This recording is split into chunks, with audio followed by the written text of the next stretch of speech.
Good afternoon, you guys. How is everybody doing? How is everyone doing? I'll start giving you all the opportunity to start coming into the room and start getting the notifications. How about that? That dog is something else.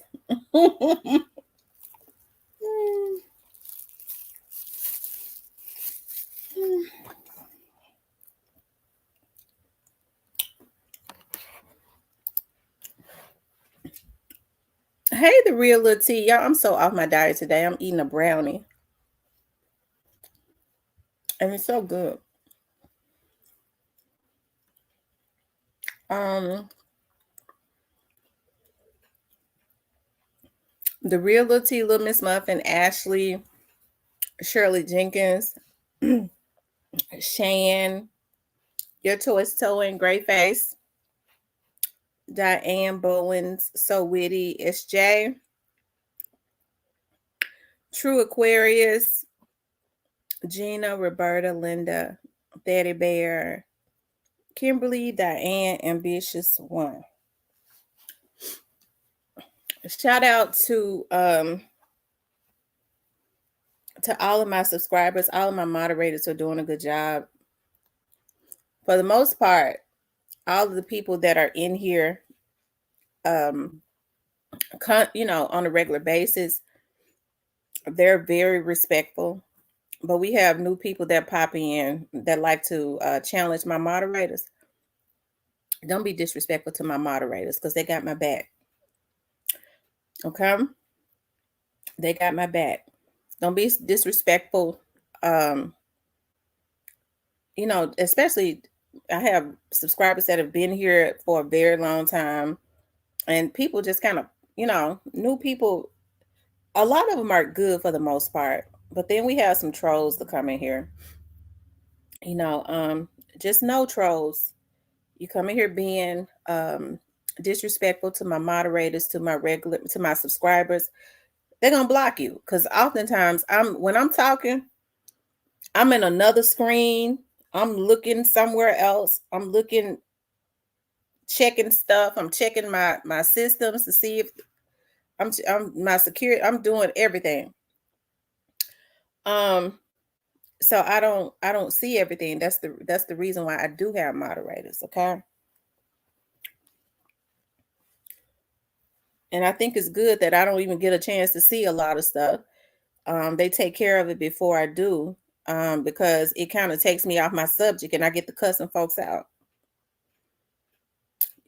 You just gotta say hi to all of you. Unfortunately, at the hospital with my sister, I can't stay. I'm sorry. We're sending healing prayers towards your sister. Nothing. I'm sorry to hear that. I hope your sister has a speedy recovery in the name of Jesus.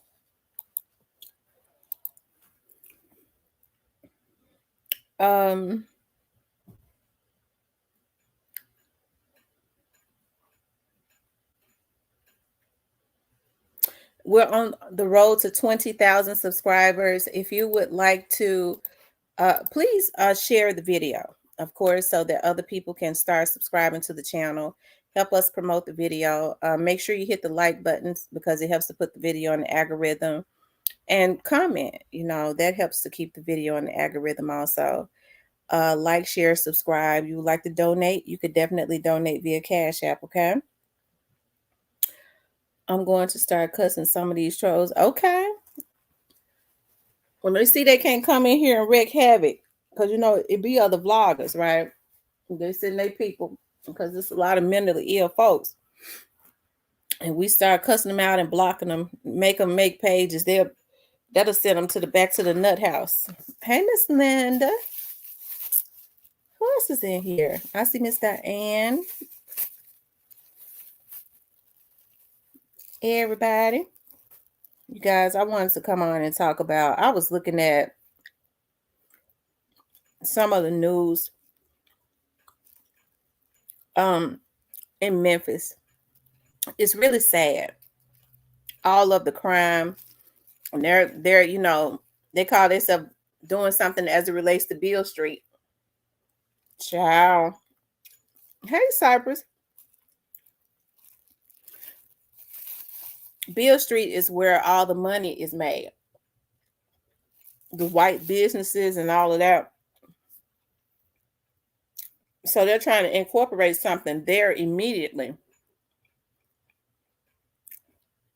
When there's a lot of murder and mayhem in the inner cities, probably about 10 minutes from Beale Street is the trenches, like around Macmillan and South Parkway, Kansas Court, all of those areas. And that is where the murder and the mayhem and the poverty is. And they're not trying to do anything about it. And so, you know, somebody had called me. When my TV show comes, especially my gospel show, and I'm gonna tell y'all, it's been so many times, especially since when my dad passed, that I thought about. I did my run. I did 10 years. Maybe I should just let my TV show go and just keep other people, produce other people's shows, especially when my dad died. I was like, my dad and I started this TV thing together, and I just don't want to see myself on TV. Not being able to call him and get critiqued and talk about what we're going to talk about next and what we need to put out into the atmosphere. And I remember when they called me and said that my dad was not going to make it through the weekend. And so I called my mom and I told her that. And I know some sick freak is listening to this, but I rebuke you in the name of Jesus. You'll overdose in a year. Okay. They'll find you dead in a year. People that relish in what they feel like is other people's pain, you don't have to worry about them. They'll be dead in a year. That's in the atmosphere of an overdose. Okay. That's that real karma for real. Okay.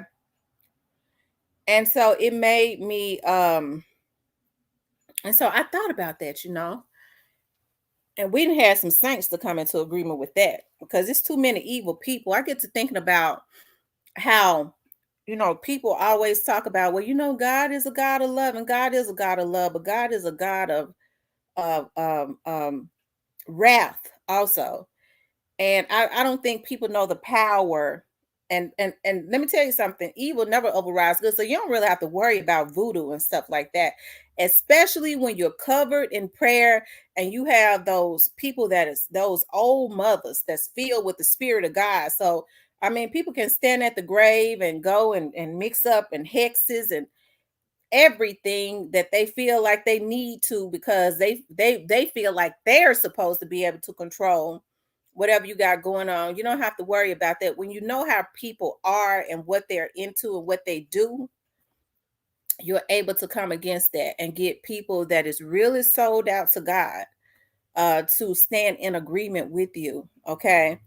That's the reason why I go to Bible study on Wednesdays. I make it a point to rather it's midday or rather it is in the afternoon, right? I make it a point to do that because number one, God has been extreme. God is really good to us. And so, but I remember when they told me that he was not going to, I remember crying to my mother. I said, I'm giving up everything. I don't want it. I don't want anything. I don't want to do anything. I don't want to do the radio. I don't want nothing. For those of you all that's wondering,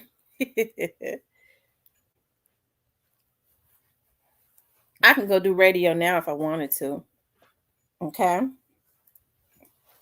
That's how my dad set it up, but I will. Maybe in 2024, I'll get back into it. Okay. And radio. Okay.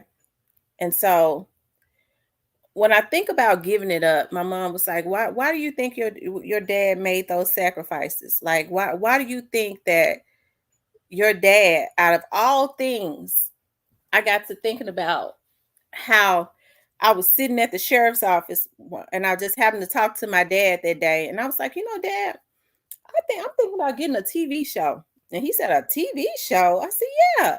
I said, I want to talk about domestic violence and have people on to talk about domestic violence and human trafficking. He said, oh, okay. And so I said, there's this company that is this Black company, and they have gotten involved in promoting Black TV shows. They bought a network. He said, oh, my dad always thought very big. He said, well, let me go with you. I said, okay.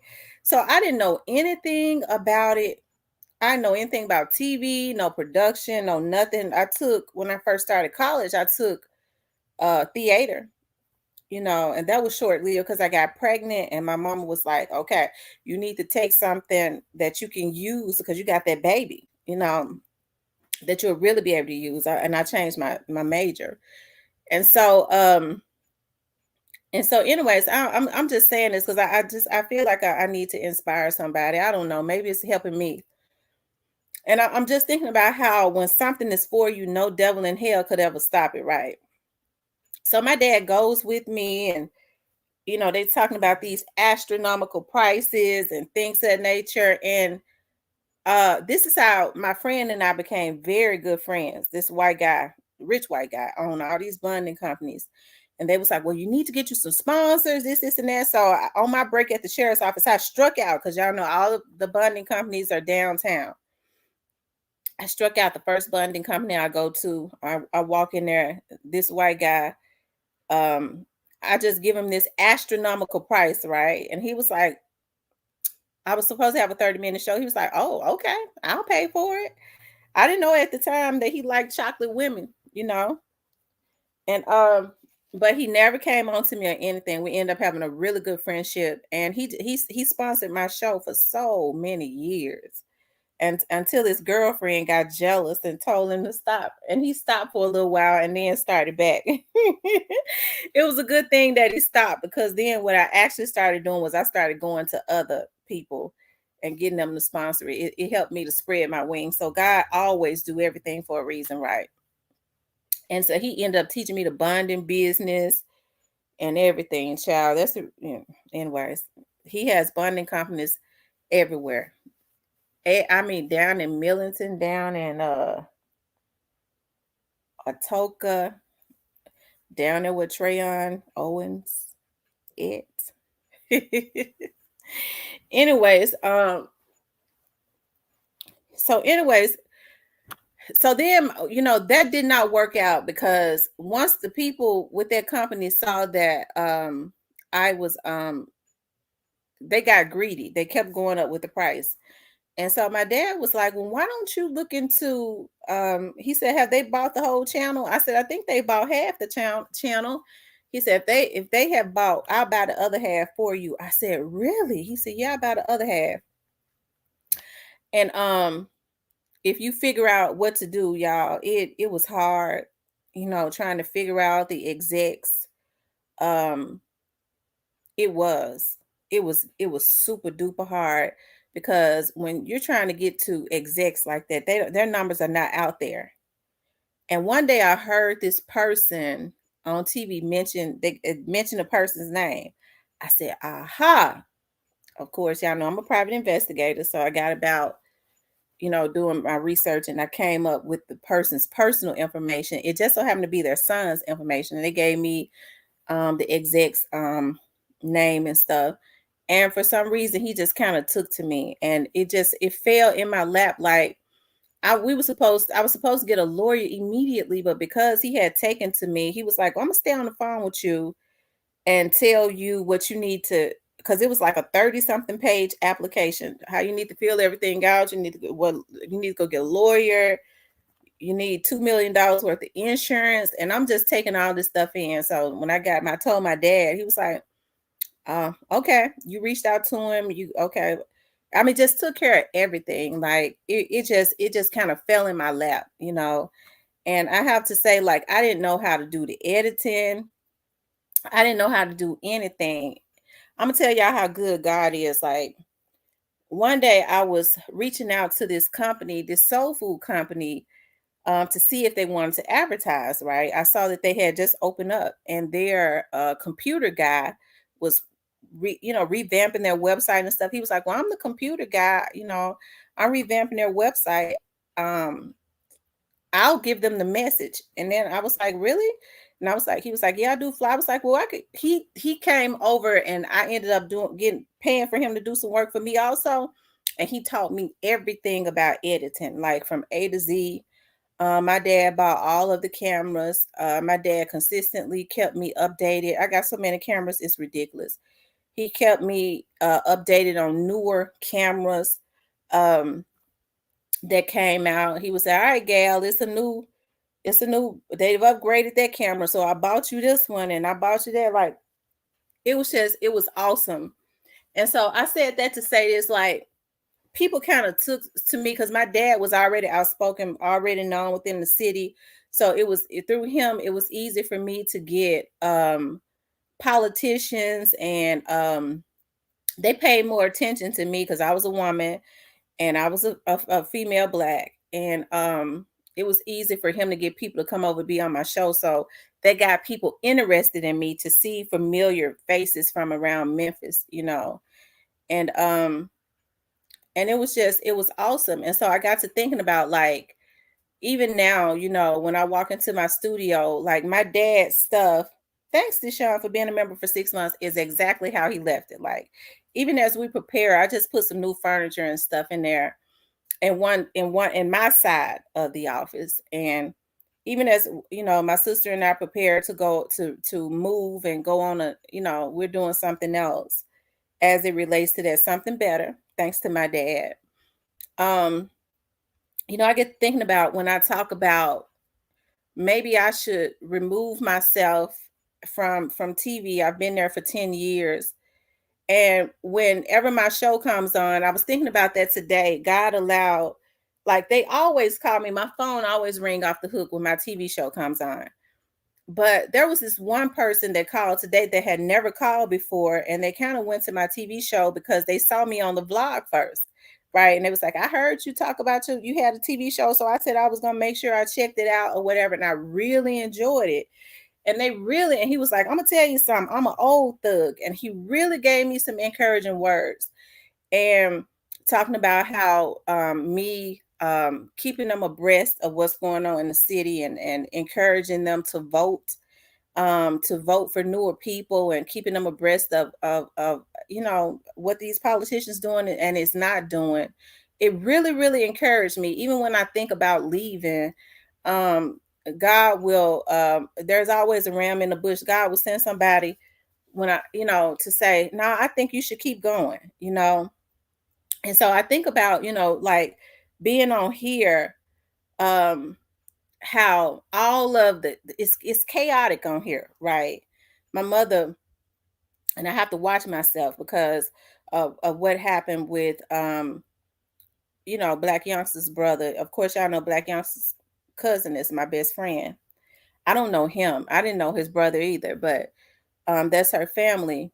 And so my mom had talked to her mother. And so it made my mom log on yesterday. I didn't even know she was on here. And she was talking about how when she logged on, she was like, there's always a heaviness in the atmosphere. She said, but as I was on in the background, that's the reason why I always talk about how you have to get people around you that's really for you. If you have even close family members that's chaotic, you have to get them away from you. You have to get people around you that's going to pray for you, that's going to pray you through, that's going to feed you spiritually. And I got on here, and I talk about my dad a lot. I talk about my mother too. But I was telling my mom, I said, I know you be on here sometimes. I don't ever know really when, but it's so much evilness on here, and people, when they become obsessed with you, they want to try to pray against anything they think you love. And that is one of the reasons why that I had stopped putting my grandbaby picture up, because I know there are a lot of sadistic people that consult with the dead, that when they become obsessed with you, they want to see things like that, just like they wanted to see that with my father, right? In which they got a day coming for that, for speaking those words. There's a day that is appointed for them to pay for that. So I don't worry about that. But my mama said, let me tell you something. She said, even this on there. She said, but I just went into the spiritual realm. She said, even when I saw you, you started going in. She said, I saw you started going in. She said, I just went into the spiritual realm, just praying. And I noticed, like, right afterwards, I felt like I don't know, I got back on track or whatever, and felt a calmness. I didn't know that my mother was on here, but I said that to say this, you guys. Get people around you that's gonna pray you through some situations. Get chaotic people away from around you. You don't owe people anything, as especially your peace, right? You don't owe them your peace. If you know, when people oftentimes want to treat folks like they're the garbage can, you know what I mean? And I used to experience that. I would listen to people and their issues and their problems and things of that nature. That's the reason why I started cutting folks off, okay, in my life. I would listen to them, and I'm a real quiet person anyways. People wouldn't know that. Like, I don't talk in real life. And so when and then when I would have issues, I'm very secretive about stuff. That's the reason why I'm pressing charges on them folks that hacked my phone, that felt like they had the right to listen to my conversations, and we just waiting for them to try to put them out. We feel like they're on the verge of doing it. Okay. Let me stop it. Okay. But people will treat you like you're the garbage can. Okay. Um, they want to um they want to call you and release all of their garbage on you, all of their problems, all of their issues, and you listen and you try to be the voice of reason. And then when you're going through the same thing and you call them, they don't want to hear nothing you got to say. I'll call you back. Ooh, girl, that's just too heavy, honey. I don't want to hear that, child. I just can't take that into my spirit. But lady, you just called me a couple weeks ago when you was going through, and you released all of your baggage on me, and I was a listening ear. So I had to learn from that point. That's the reason why it's so easy for me to cut people off now. I'm a very, very loyal person. I am. I think that has been one of my issues. Being loyal to people has gotten me real messed off in the past. That's why I'm very careful now. I've been in positions, I'm telling you, where I was at the I'm telling you, I've been in rooms with people where I was definitely at the top. And I can't take the credit. It was by way of my father. Okay. And I messed around. I'm very empathetic to people, and allow people, and I felt like I was naive because I was helping them. I thought that when you help people, they will be loyal to you, right? But I found out quick. I'm telling you, within the last 6, 7 years, I've been going through a process, but it has been elevating me. Each and every time I come through, God elevates me again. That's the reason I don't worry about no devil on here. They can't stop me. Okay, I'm bulletproof. They can't stop me, right? And so, um, I thought that when you help people, especially when they didn't have anything, put them into positions. I was the HR manager for the government. I was interviewing people and putting them in positions where they had insurance, making more money than what they had ever made. And what I found is people are not necessarily grateful um, for you helping them. Oftentimes, when they have a different mentality, because see, I don't have a mentality uh, like my some people are just different. Even when they want to get back at folks, there are some areas that they can't go in. You know, some people can go to the gutter. You know what I mean? They turn evil and they go to the gutter. That's the reason why you can see their faces change when they trying to be on their get back. Some folks don't go that low, okay? Because they refuse to go that low. I refuse to allow my mentality and my thought process to go low. That's the reason why I always stop at the police, okay? I do now. I know how to, that's my area right there. That's my atmosphere. I'll say that. I know how to work that atmosphere. I know everything about that. I worked for the police department. I know how to wait. I know when it has been a while. I know how to when it is good to confer and when something can be done. That's my atmosphere. You can't whoop me in that one. That's my atmosphere. And so I don't go down in real bottom, like low atmospheres, like in the gutter. Okay, because I can't whoop a person when I don't let them pull me down that far, because I don't dwell in hell. I don't dwell in dark places. And I think people allow people to take them to dark places. You can't beat a person that dwell in the damn sewer. You can't beat them. They used to dwelling in the sewer. They gonna whoop you raggedy. You are in their territory. You can't beat them. So when people, I know a person got a sewer mentality, I can see it all over them. I stop. I get just low enough, and then I stop. Okay, and it's usually always with the law. I let them go just far enough where they have committed a crime, and then they're in my territory. I've been working that territory for over 20 years. I know exactly what to do. Okay.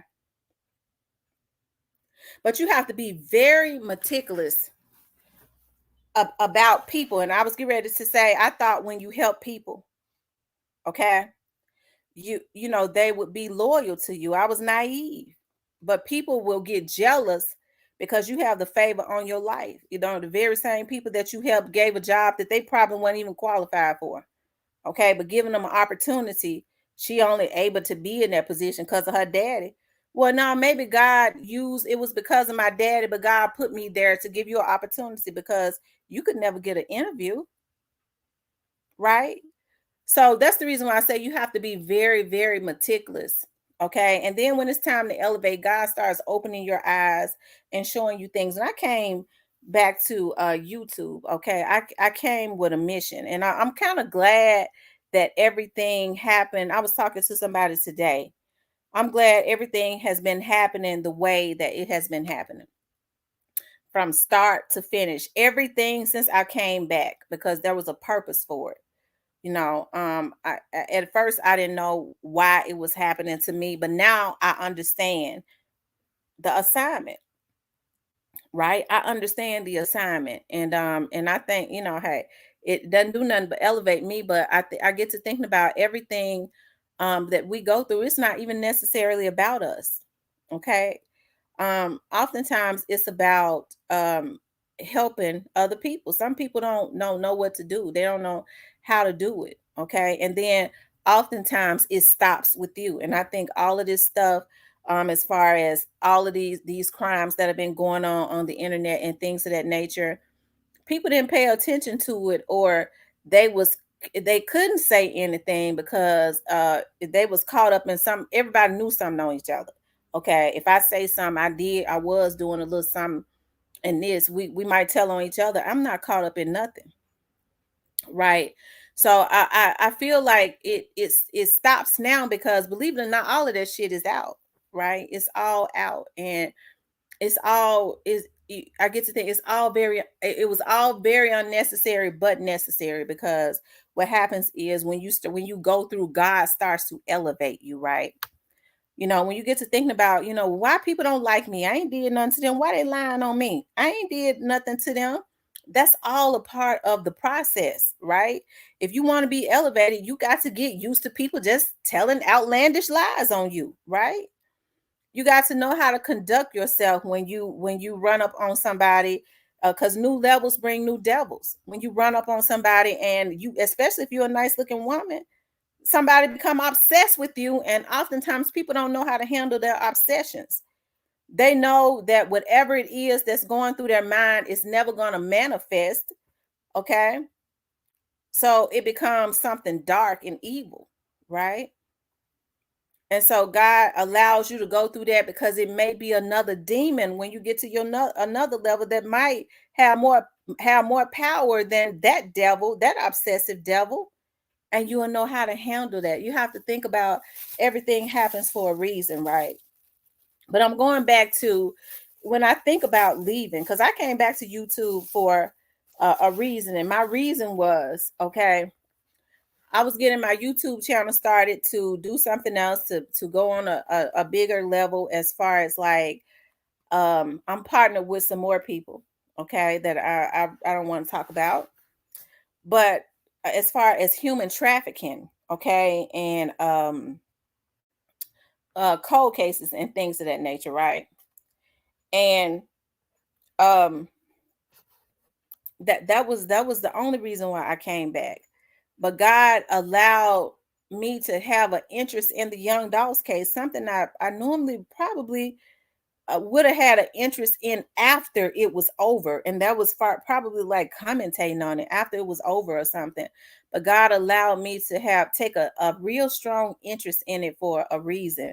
And then God allowed all of the things, because even when what the devil means for bad, God means it for good. Regardless of what people think, there are a lot of law enforcement officers that be on my channel.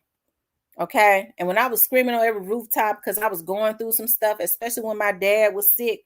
Okay. I was going through some stuff. I was really screaming and putting some stuff into the atmosphere, right? Because I was already stressed out. Okay. And it made people pay more attention. So what the devil means for bad, okay, when folks can see, right, that what you're saying is true, it helps to stop criminalistic situations. It makes them watch it, stop it, and then it makes it better for the people that come behind you. I always say what we do is not, and what we go through is not about us. It's always about God, okay, and helping the people that come behind us. The people that has been hacking is gonna go to jail. Okay, they're gonna go to jail at some point. I don't know how long they're gonna stay, but they're going, right? And so when you start to help, when people take an interest and start to get stuff like that in control, right? It helps the people behind you, because it ain't necessarily about me. I can handle myself. I can handle myself. That's why I'm very observant. I can handle myself. But I think about when I think about maybe I should go back behind the scenes, because I'm a producer. I do investigative work in real life. I can go back behind the scenes and I could produce stuff for other people. And then God will allow people to call me and talk about how I've encouraged them, how I've helped to push them. And I go, dog, maybe I am, because I don't have to have any spotlight. I did it for 10 years, and I see that it's not always healthy, because I had somebody to become obsessed with me on TV. Okay, for 2 years. I didn't take it seriously until he started getting sadistic, and his butt went to jail. Okay, but always know, you guys, like when God gives you the vision, God will give you the provision. And be very meticulous about the people that you have around you. A lot of times people don't know how full of gifts that they are. I'm gonna tell you something. When people say, I don't know why all of these people just attach themselves to me. I ain't got nothing, and they attach themselves to me, and then they end up doing me wrong. You got something, all right. The devil is attracted to the anointing. Okay. The devil is attracted to the anointing, you guys. A lot of women go through that, okay? And I'm a woman and I know that. And they go with, oh, why I keep on meeting these men and they don't do right? Why? Well, oftentimes you have to ask God, God, what is it on me that attracts this? What is it inside of me that is broken? Whereas I attract broken people. But oftentimes when you have a healing spirit, you attract broken people, right? But you have to understand that no good, even the most no good is man want a clean, good woman. Most of them, when they out cheating with sluts, they have good wives at home. The devil is attracted to the anointing. And so what you have to do is you have to make sure that you are not allowing the wrong people to drain your oil, right? Because the devil is always after the oil, the anointing, the oil of God, right? And a lot of women carry that, whether they know that or not. A lot of women and men don't understand that burglars don't go into broken house, empty houses.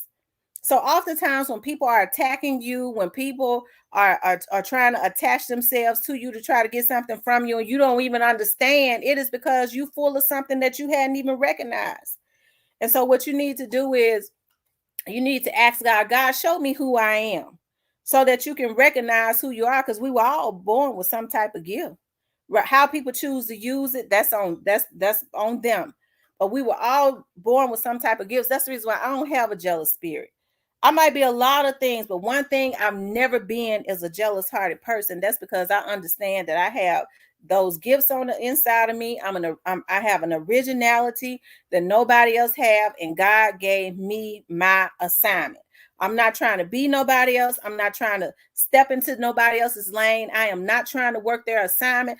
I'm trying to die empty like my daddy did, okay? And when I say dying empty, I mean all of those gifts that God put on the inside of me. I've used every one of them up when my number comes and it's time for me to go, because we all got to go one day, right? That's the reason why I tell people, and I have to tell myself this too, don't get caught up in a bunch of stuff that don't, it means nothing, because we all just passing through, and we were all put here for a purpose. And the purpose is not just to serve self. It is to serve God's purpose, which usually means to help other people and to move on. But oftentimes we get caught up and stuck in patterns of allowing people, when their season was up 5 seasons ago, to stay connected to us, and then we become stagnant and we can't move on, because God ain't gonna let you move to another level while you got the wrong people still attached to you. They will help you forfeit the blessings. Some people talk about, what, the devil, I can't get to the next level because of the devil. It ain't the devil. Some people get the devil too much credit. It's you.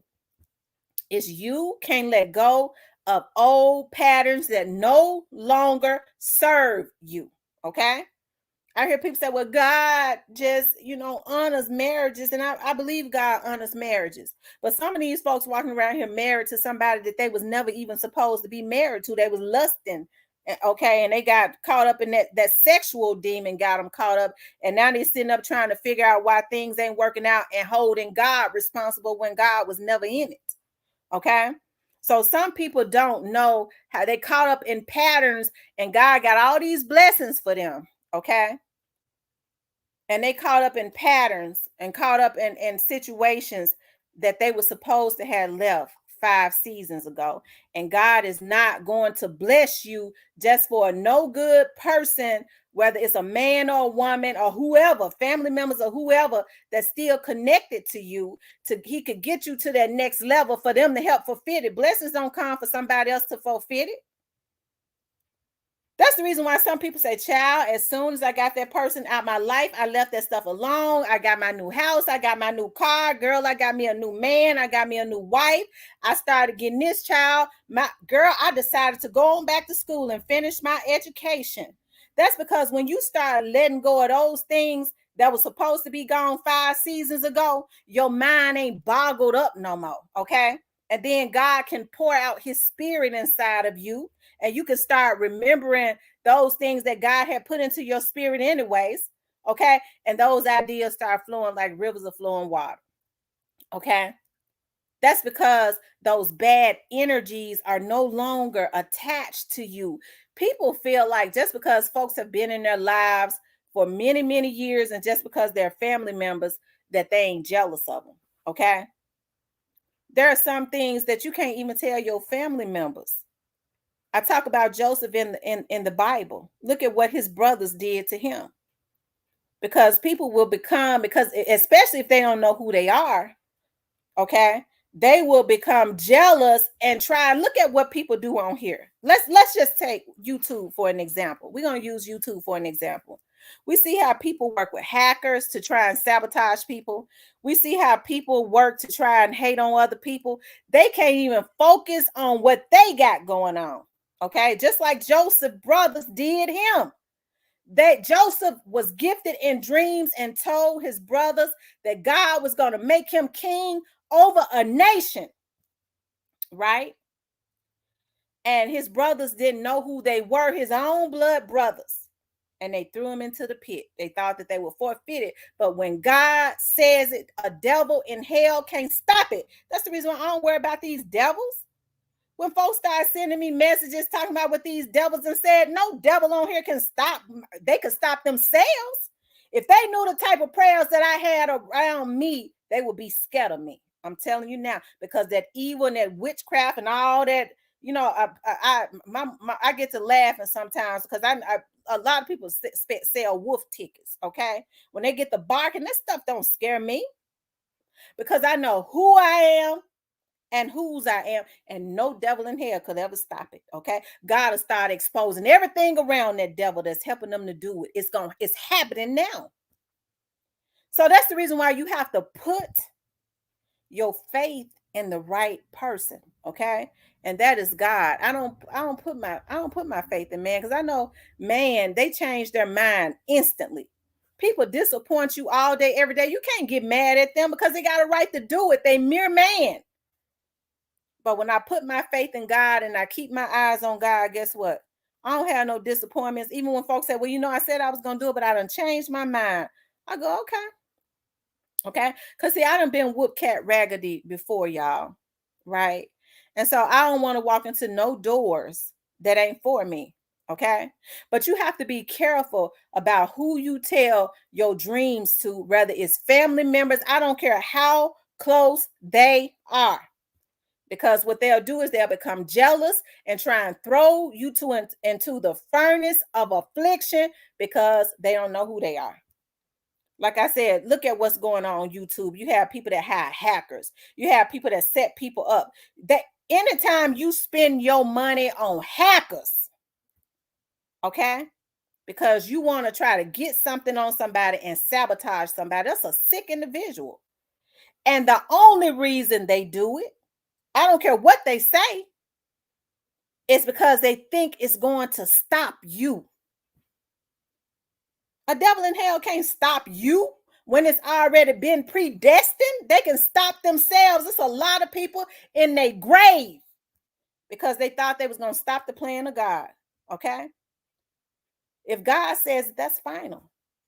Oh, I'm bad. I'm the one. I can expose. I can stop. I can stop it. They put themselves in the God position. Okay, I tell you what, you won't see that person no more. That person gonna have a heart attack and die. And guess what? You're gonna go right to the top, because a devil in hell, especially not mere man, can never stop the plan of God. Right? And so Joseph's brothers threw him into the furnace of affliction. They threw him into the pit. They sold him into slavery and things of that nature because he thought he could trust his brothers. Okay, he thought he could trust his brothers with and they would be excited for him because God has shown him in a dream. A lot of us have that gifting of dreaming, because I do. Okay, we all have our own gifts, that God was going to make him king over a nation. They thought if they killed their very own brother because of their jealousy, I don't know what they thought it would do for them. Not nothing. They didn't think about, if my brother becomes king, that helps my whole family. My whole family gonna be blessed. Okay, I be the brother of the king. Some people don't want to. Some people's position is to help the king. Okay, but the problem is, so many people want to be the king. They ain't got the character. They ain't got the drive, and they ain't been blessed by God to do it. Okay, they don't know how to play their position. So they killed their brother. They thought they killed him, and then God put him in a prison. Okay, and what ended up happening when God says it is final? Okay, Potiphar's wife lied on him and said he tried to rape him. They threw him in, rape her because he wouldn't have sex with her. They threw him in jail. So he was lied on again. And then he gained favor with the gift that God had given him of interpreting dreams. And guess what? Okay, God touched the heart of I believe it was Potiphar, to make him king of that nation. So it all comes to pass anyways. Just because it's delayed by a devil don't mean it's denied. Right? And so then when they had a famine, and his brothers, I love this story right here, y'all, because it helps me. And his brothers came to his kingdom, to wherever he was. Okay, They didn't even know who he was because they thought they had killed their brother years ago. And he recognized his brothers immediately. And he told them they was looking for food because they was about to starve to death. And he was the king. He was the king over that nation that God had told him he was going to be on. So that right there is a word right there. Don't you worry about what people try to do, because if God says it, it's going to happen anyways. Okay? He said, go get your mama and your daddy. He couldn't hardly contain his tears because he knew his brothers. His brothers had not recognized him. He was the king at this time. And when he brought his mama and daddy back, he embraced his mama and daddy and then told his brothers who he was. He said, y'all threw me in the pit. And his brothers started to and left me for dead, but I survived. They said, we thought you was dead. And they started trying to apologize to him. He said, no, don't apologize. You meant it for bad. But God meant it for my good. And this right here is my favorite saying right here. It had to happen, but it was so good for me. That's what Joseph told his brothers. That's what I get to doing when these devils on here think they plotting. They think we don't know that they tapping stuff. The computer companies that they working with, trying to tap into my computers. All these indictments gonna come down. All these women and stuff that's going to jail, okay, because of their jealousy. It had to happen because they've done it to other people. They did it to me, but it was good for me. And guess what? It still hadn't stopped my destiny. Whatever they call themselves, got out of my computer, they learned this, and that. It ain't stopped nothing. I still got the very same thing that I've been had, and it gave me favor with some more people. I was able to tap into some folks at the Memphis branch of the FBI that I didn't even know before because of this. It had to happen, but it was good for me. So y'all don't worry about people. Get in your lane, okay? And understand when you go through trials, it's just to help to elevate you to the next level. So when you go through on the next level, new levels bring new devils, okay? When you go through on the next level, you start going through the same thing. You go, oh, okay, I went through that just a few minutes ago, and you pass that test, and you able to keep elevating. Before you know it, you don't forgot about that devil on that lower level. Because see, you have to think about people on YouTube. Those are low level devils. They ain't got the power to move nothing, but it's good for you. It helps to strengthen your mentality. It helps to elevate you to another level, okay? And as long as you know if God says it is final, you don't worry about them anyways, unless you look at them as God. And I don't see no human in the godly with got blood running through their veins as God. Get some people around you that's going to support you, okay? Get some people around you that's going to support you. I know we get on here, we talk about our race, but anytime I've been blessed, guess what? When I've been in rooms with people to bless me, guess who it has been? They didn't look like me. When I got a contract recently, I won't say where, the person had told me, oh, that's a white devil, and this person this, and this person that. And I thought about it. I said, dog, I said, I know my dad knew him, and I sure wish I could get I know they got the situation, they got, hey, I could definitely use my talents there. I remember I had met him a couple times before through my dad. I reached out to him via email. How about he reached back out to me? When I had the opportunity, he said, this is my number. I'm going to send you a text message. I'm going to send you an email. He sent me an email in 5 minutes telling me exactly what I needed to do. Okay. And this is on my dad's grave. Okay.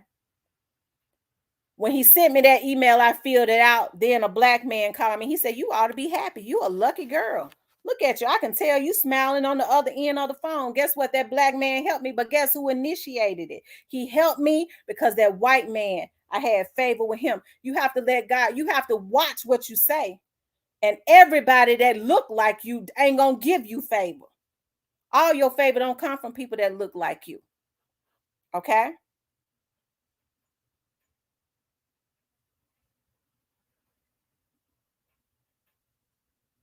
So one of the hardest things to do is talk openly about faith. Folk you around environments and non-believers make it tough. Hey, if I can't talk about my faith around certain people, I don't want to be around them. that means that the yoke is not equal, because I don't want to be around nobody that worships the devil. Okay, when people ask me, yeah, I'm a believer. When they say I'm a believer, I ask them, what you believe in? Because everybody don't believe in what you believe in, and you know them by their fruit. That's the reason why I said, what you believe in? I believe in God. I said, oh, okay. I'm just asking, because you might be surprised if you truly ask them what you believe in. They might say, I worship Lucifer. I worship the devil.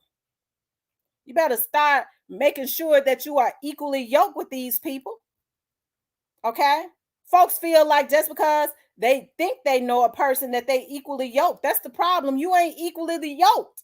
And sometimes you start speaking stuff into the atmosphere around people you think for you. And because there are power in words, as soon as you start speaking it out, they cancel it. They trying to come up against it in the spiritual realm because they worship something else. Okay? So y'all better be very, very meticulous, okay, about who you speak those ideas out that God has given you. If God has given you an idea, that's between you and God anyway, and not you and somebody else. You ain't got no business talking about it until it has manifested, because that is a conversation between you and the Almighty. You don't need to share it with me, because I can't really do nothing for you. But when it's time to manifest, if you continuously talk to God, God gonna run you into those people that can help you manifest it. That's when you know it's a God connection. Okay? Because you start speaking out stuff to the wrong people, and they ain't got the vision or the mindset that you got anyway. They got a first floor mentality. They can't see, they can't understand why you got a top tier personality. A lot of people content with being on the first floor. That's the reason why I say I don't have a first floor mentality. I don't go all the way down to the lower level. My mentality ain't like that. And so some people want to stay stuck on the first floor and get mad at you and say, I ride the elevator all the way up to the top. I can't stay on the first floor. And they start trying to come against you. Okay? So that's why you have to be very meticulous about who you tell something. Hey, when people winning and they want you to help them win, they ought to be content with helping you to win. Okay? But some people, especially unless they paying you to be an asset to them, but some people want for you to help to build them up, okay? And if you have the same interest, they want you to be a water boy your whole life. And as soon as you start trying to step out of carrying their water, okay, they have issues with you. That's the reason why you have to start praying and asking God to send you godly connections, because it ain't, be quiet, Remy. Let me just say this. It ain't nothing wrong with being a water boy for a season.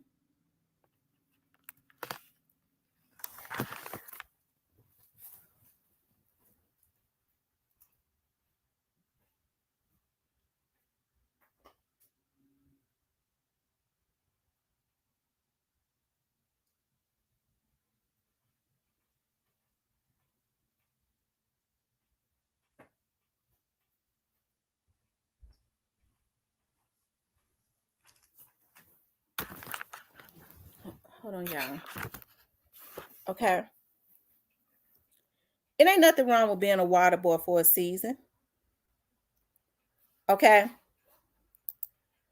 But when it's time, because a lot of times people have to be a water boy for a season, especially when you're working around somebody that you can get wisdom from. Instead, what people want to do is they feel like they're supposed to step in and go straight to the top. They don't feel like they're supposed to carry no water. They don't feel like they're supposed to learn the job. They feel like you're just supposed to give it straight to them. Okay?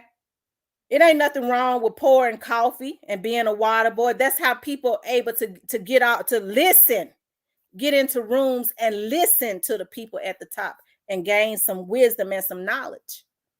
Okay? People don't want to do that. They feel like they too good to do that. Don't know a damn thing, ain't got a damn thing. But don't want to be humbled enough to say, I'm going to carry the water so I can listen and learn some stuff. Okay? And then once I learn some stuff, maybe God will give me an opportunity to show them that I know some stuff, and then I can be promoted. But people want to come in going straight to the top. That's the reason why you're starting to see all these murders. Don't nobody want to earn nothing no more. They feel like if I kill somebody for some money, it's going to take me straight to the top. And that karma hitting them like 40 going north. Okay. All right.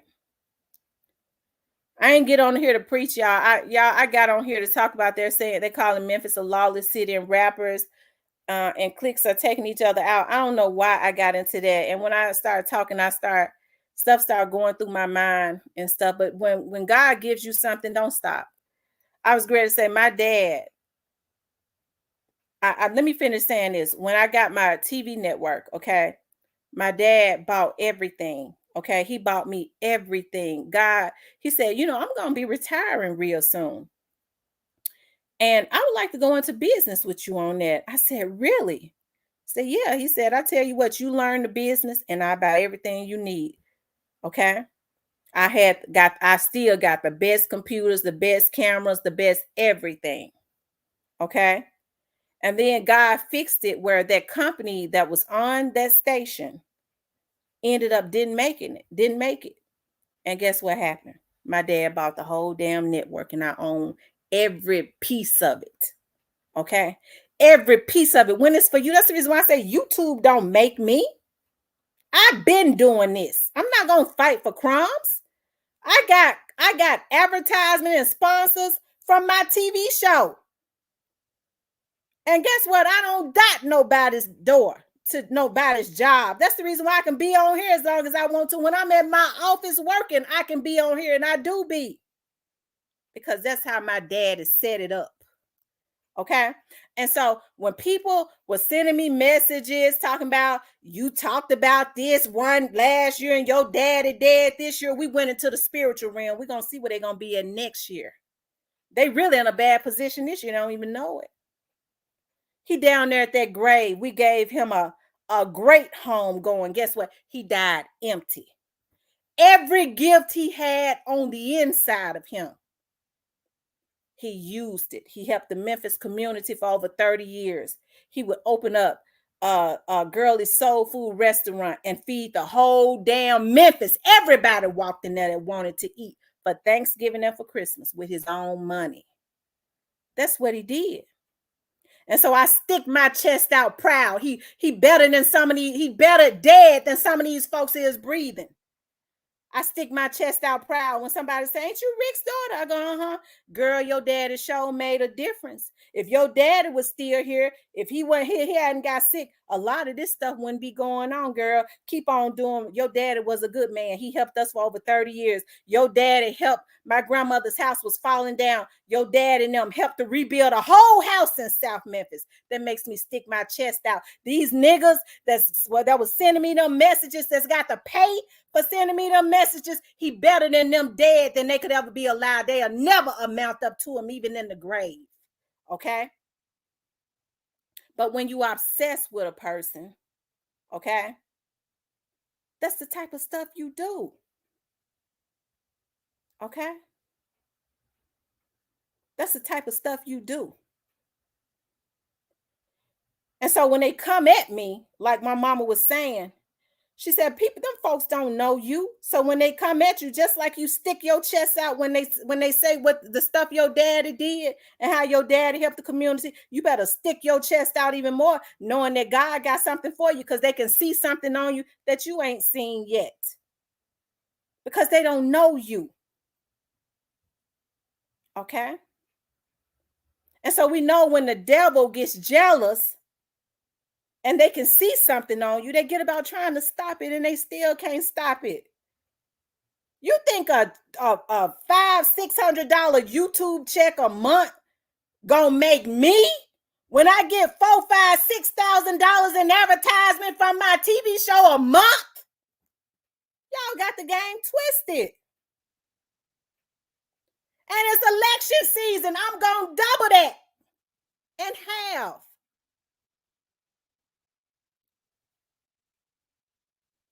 But what they did was, it had to happen because it had been going on too long.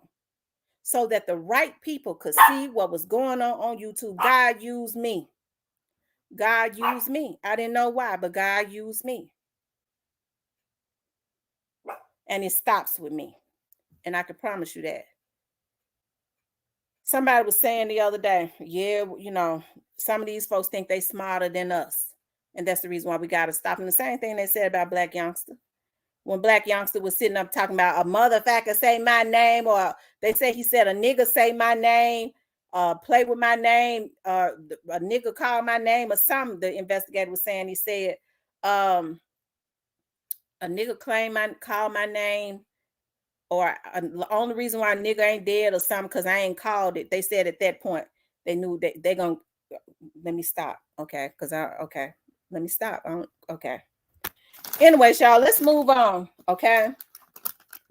Let's move on. Let's talk about they are calling Memphis the lawless city, okay? Rappers and cliques taking each other out, and it's a darn shame before God. Okay, it is. It's a darn shame before God. Michelle says that's why they are fighting over those YouTube checks in line, doing those. Absolutely. That's the reason why when folks try to come over here, when they was trying to bully me into, I guess, going along to get along. First of all, you know, somebody said they came at you because you was an investigator. That's what it was. And then they got comfortable. Sometimes you have to let stuff go on a while, because when there's a pattern of it, the jail time is longer, especially over a year. That's definitely a pattern, right? A lot of these criminals think because they've been in and out the jail, they know the system better than the people who put them in jail, who have the authority to put them in jail. Okay, which is why they determined to put them back in jail, right? But y'all, these cliques and stuff, you know, and this situation, people was asking me about this situation with Black Youngster's brother. The only thing I'll say about that is they know everything that happened from start to finish. The case solved. I don't know what's all been out. I couldn't even look at everybody's stuff. It's solved. Okay, as far as what happened, I'm gonna let them, since people don't, you know, hey, people like to eat off of you, but they, you know, they don't want to give you your props. So maybe they'll have to wait until the news media put it out, the little bit that they can put out. But I know what happened. Okay, it's solved. Anyways, y'all, they're calling Memphis a lawless city, y'all. And believe it or not, a lot of the reason why the stuff that is going on in Memphis, okay, a lot of the stuff that's going on in Memphis, is because of the politicians. I've been saying that there are a lot of politicians that have sold the city of Memphis out. Marcus says, I knew all of this was going to happen when they allowed people to walk around with guns with no gun permit. I think the state wants to take over. Yeah, it could be that they yeah, that could be true, Marcus. I keep saying at this point, I think that Memphis needs to. I knew when they started, because the marshals only do fugitives. That's a federal entity, but they have been patrolling.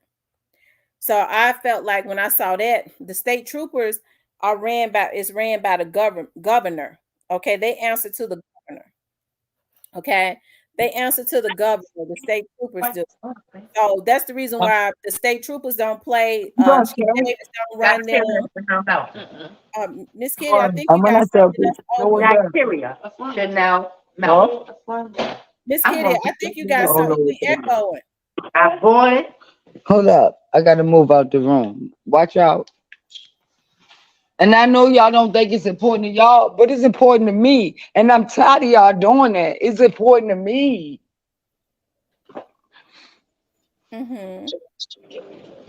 Kill my fucking love, man. That's what's going on. Killing, you know.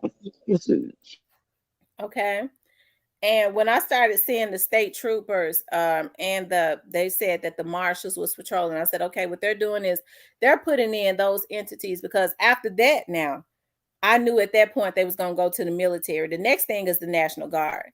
And so now you have everybody calling citizens, especially law-abiding citizens, packing up and moving flat foot out of Shelby County. Rather, it's cities right around Shelby County, but they do not want to be within Shelby County at all. Okay, because it seems like it is becoming lawless. What's going on, Cypress? What's going on, love? What's going on, everybody? Hey, Cypress, crazy sale. Hey, CMG in the building. hey, What's kid. going on? None of this, all the craziness going on in the M. Everybody just been calling me, trying to see what I'm It trying seems like Memphis is Babylon. I don't know why, but Memphis need to be preyed upon, and it's.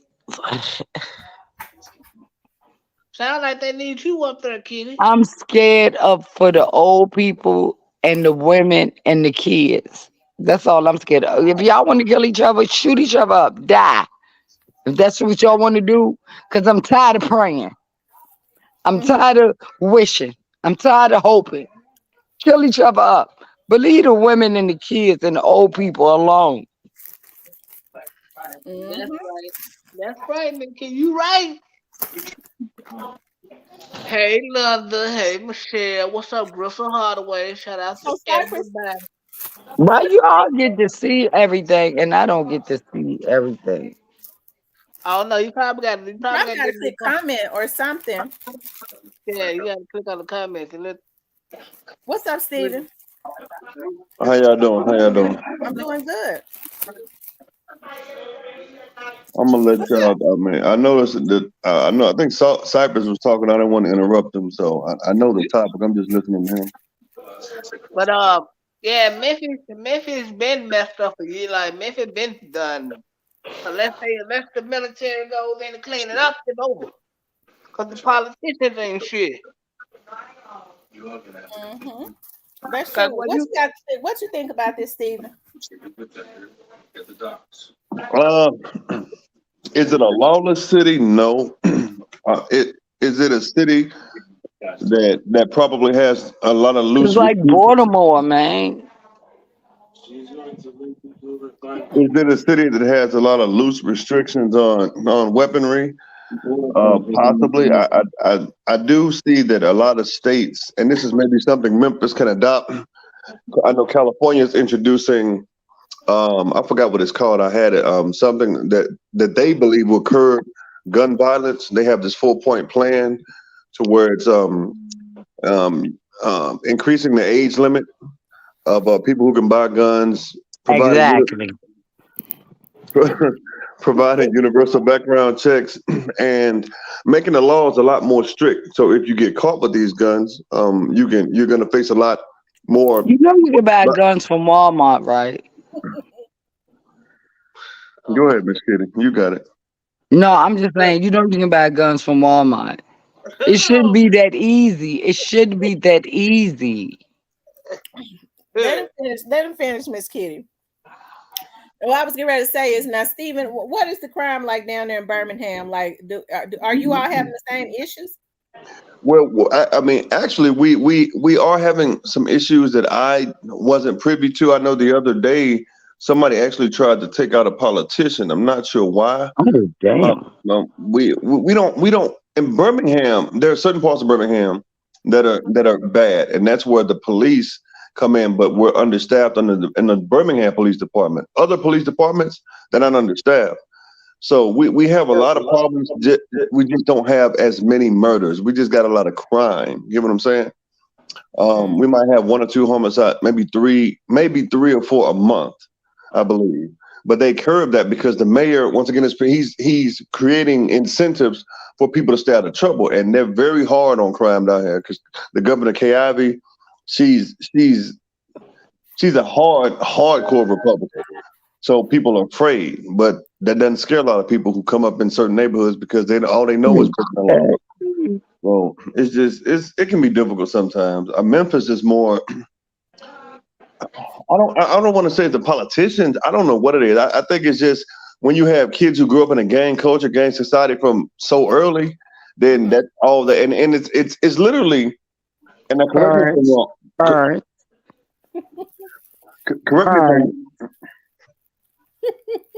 Correct me if I'm correct me if I'm wrong. North and South Memphis are not, most parts of it are very close. So a lot of these guys, the reason they're committing so much crime against each other is they're familiar with each other, and that's only in gangs. Like, be familiar with each other and getting jobs and doing things. Basketball, football, anything. Shut your ass up.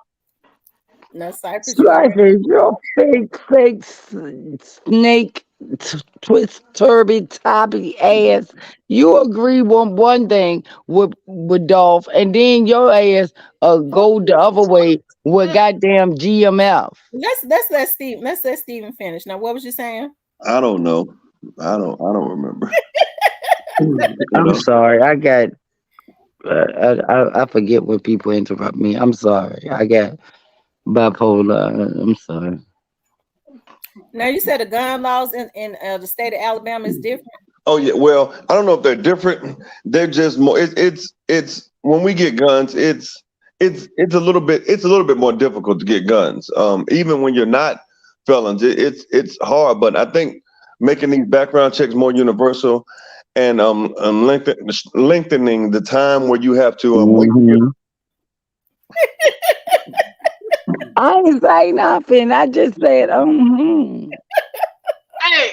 now I gotta ask a question there. Kitty, No, he talking. Go ahead. I was listening because I want to know the rules. why your bipolar always kicking in when Steven talking? No, it don't. It kick in when you talking. It kick in when everybody talking. Lord, It's Jesus. just I know how to control things when I want to, and when I don't want to, I let it loose. Go ahead, Steven. Yeah. So okay. So it's they do things a lot, and people are kind of scared to break the law down here because the police are they have a little more leniency. It's not Scorpion Unit bad, but there are certain places where you really can't mess up because if you do, then it's going to be a problem. I'm done, Miss Kitty. You know what, Stevie? I love you, but I didn't even have nothing to say. I was listening to you. Well, why you Why can't be y'all no get on rapping me like man? that? Why y'all do that? Hey, Kitty. Hold on, time out. What's CMG? Hey, you were listening to the man. Why you kept interrupting the man?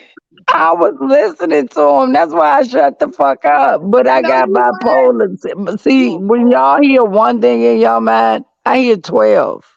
Okay. I You know got what? different Never mind. vocab in my mind. Never mind, Kitty. Never So, mind. Steven, is the gangs bad down there in Alabama? Not as much. What the cops do is they try to quell them. I remember the other day, Alabama Hitter brought up a gang called H2K, which means hard to kill. And that's the gang, but they stem from a gang called GTO. I think it's Goon Time or something. So what they do, they get them early. Now the H2K is not that big; it's less than 100 members. What the cops know is that they do exist. So what they try to do is get them off the street early. So even if they grow, they just keep getting them in dozens. So gangs are not as bad as people think they are.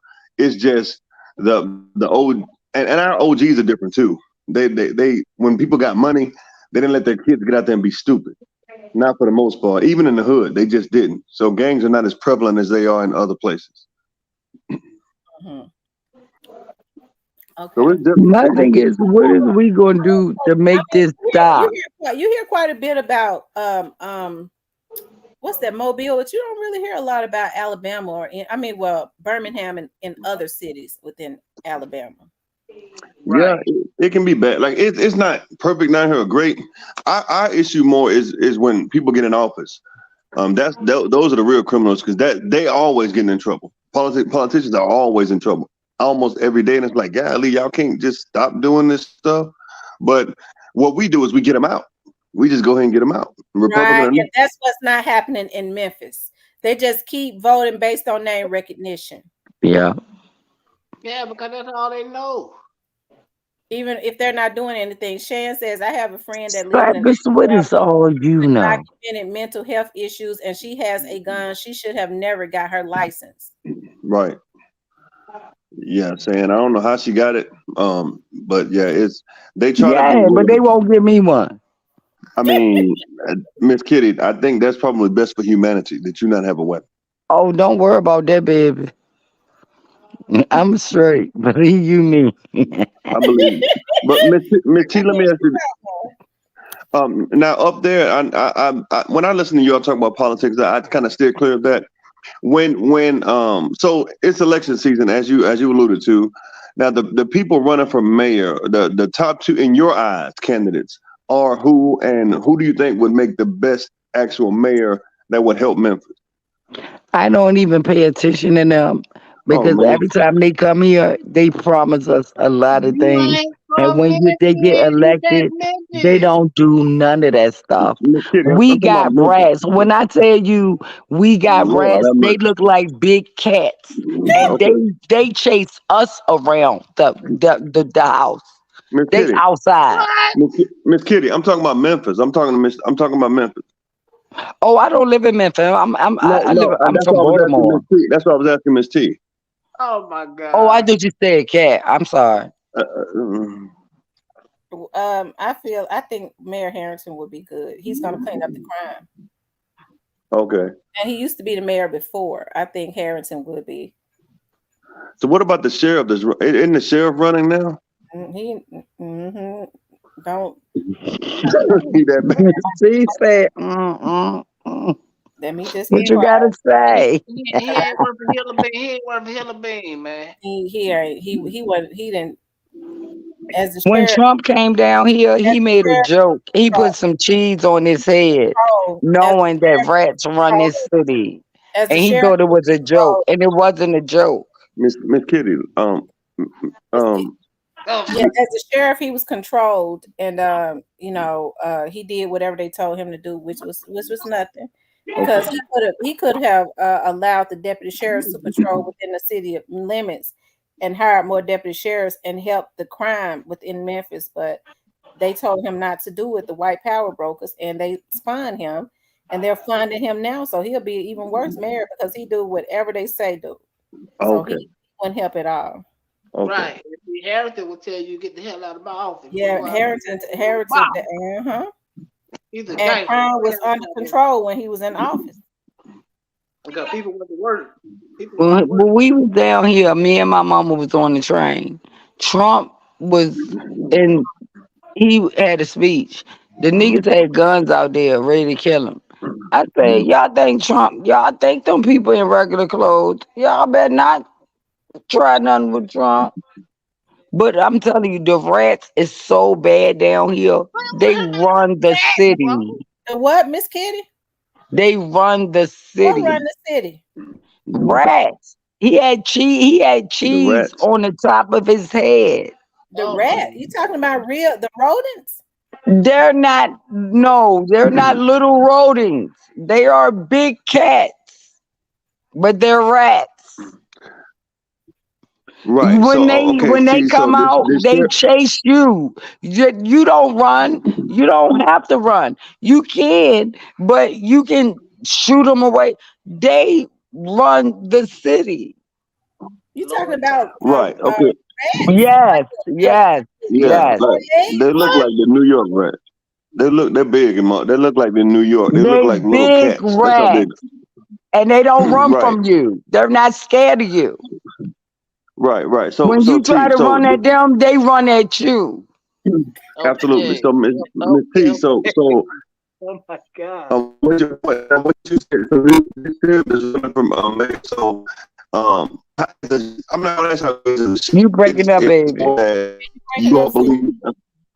You breaking up, Oh, Stephen? I'm sorry. Can you hear me? Can y'all hear me better? Yeah. Yeah, yeah. Okay. So you think as a mayor he would be worse solely because he's a figurehead, nothing more? No, Trump came down here and was talking, and he had a cheese thing on his head. I don't know if he was trying to be funny or whatever, but he had a cheese cap on. Miss And Kitty, I'm talking to T though. Miss Kitty, I'm Oh, talking I'm to T. sorry. That's what I said. Oh, I'm sorry. All right, so one Miss Tamara. So, do you think the sheriff, Miss Tamara in Memphis, do you think he would be worse because of who he is as a sheriff, Bring me a Tamara blunt. in Yeah, Memphis? Bring me a blunt. yeah, he would be worse. He would be Oh, I worse. got weed. Get the weed off Yeah, the he table. didn't do good with the sheriff's office and having that much power as the mayor. If the power brokers say let the crime get out of control because that's how we make our money, which has already happened. You know, when they control black people, it's even worse, right? Exactly. Because at least when they control the white people, they do have some stop about, you know, they don't treat each other the way, but with a black man, they really push him over the limit because he can get away with stuff in the black community that a white man can't. So Right. no, Yeah. he would Yeah. he would definitely not be good. Okay. And if And you another thing is, Oh what man. one thing that I hate is I know, and I know I might make people mad, but black men got it so hard. Like they want you to not be with a black man because they want you to be on food stamps, welfare. They Right. want you to do that because if you become a family, they raise everything that you can't afford it. But if you're a single mama with kids, they try to give you every free shit in the world. Right. And it's like, no, my kids need a daddy Right. Right. with a Right. T, with a Right. T. And I Well, know Okay. how to spell I do daddy. believe, and see, it goes back to what we were saying about putting the right people in. I think people allow politicians to tell them what they're going to do instead of us Exactly. assessing what our needs are. We know what our needs are. We want 2-parent homes, but everything is so high. You don't. We need to be able to get the help with the father being in the And if home. you want to be with the Mom in father, that's the, gonna mess you up because you can't do what you want to do. Because even though if I work at McDonald's and my husband or my boyfriend or whatever work Right. at this place, they up the prices on right. everything. What I was getting Right. ready to they say to supposed Miss to. Kitty is that if we can make our demands to these politicians, all we got to do is say what we want and what we're going to vote for, and I bet you Yeah, they will do it. yeah. Right. Miss Kitty, you. It's a. I love you, Miss Kitty. I do. It's almost like a one-way street, but I'm weird. two I know cars are I'm trying to weird. like I know I'm weird. two cars are trying to drive down the street at the same time. One Yeah, going and they the crash opposite way. into each other. No, You it ain't know that. It's why? just Because I'm an empath. I can feel other people's pain and I can feel my pain. But I never got time to deal with my pain because I'm so worried about other no. people's pain. And That's I'm really worrying about my black men pain. that's Everybody try to say black men is this and that and this. right. Now, I'm going to say most of y'all are dumb and stupid. Okay. But it's some good black Yeah, men we out black. here, but they can't be Black good because woman. they treat them. No, if you be a good black man, they will find a way to take them under. They will find a way to get them out the way. Miss Kitty, that's nothing like what I was about to say, but you got it. So T, now your dad was in the politics, but was I there wish I had heard that. right at this point I do too. So Miss Kitty, so were there not a lot of guys that he took under his wing and trained? Are there not a lot of people like him that are willing to do not be compromised for the sake of the city? Like who? I'm trying to ask Miss T, and I don't know. Oh, I Well, thought you were talking to me. My well, bad. I thought you were talking to me. You know he before wasn't talking to you. my okay, so women, okay, so before my Right, with your witch washy ass if you don't stop it. Miss Kitty, hold Miss on, Kitty. y'all. Let me finish. When my dad passed away, my dad was a strategist. He ran for his position, and he knew he was going to leave. He ran and he won. And before he served 1 year, he knew he was not going to serve his full term. And that was because when you run and you leave in the midst of your term, you can recommend who you wanted. And he was able to recommend a young man he had who had been really training up under him. Great guy. But you have to think about he's a one-man show. When you have he's a Exactly. black guy, but when you have so many other black politicians that are Against him. sold out, it's a darn shame. I mean, what can you do when you have to vote and you have so many other politicians that are sold out, and they're black politicians. The black politicians are selling out their community faster than anybody. Right. Right. So did that ever frustrate him? That he was kind of a standalone guy? Yeah, it frustrated him a lot, which is why he started he went and started coming on the radio, bought a radio, radio time. Right. And I think that's another reason why he took an interest in, when he saw that I was interested in media, and he bought the whole station, and we was able to come on every day and put out a lot of stuff into the atmosphere. So, believe it or not, when people know better, they'll do better. Exactly. The main medias are controlled. It's a lot of stuff they don't put out. The news is all fake. Right. If y'all listen to the news, y'all should listen to me. Y'all dumb. I'm dumb. I mean, Now, I ain't gonna say I'm dumb. I don't know everything. But if you listen to the news, it's like listening to silence. But at this point, the only way that Memphis is going to, the only way that there's going to be a change is if they get out and vet the politicians and vote. See, the way that there's like no big mystery of how white people win in their community and other communities as far as the politicians.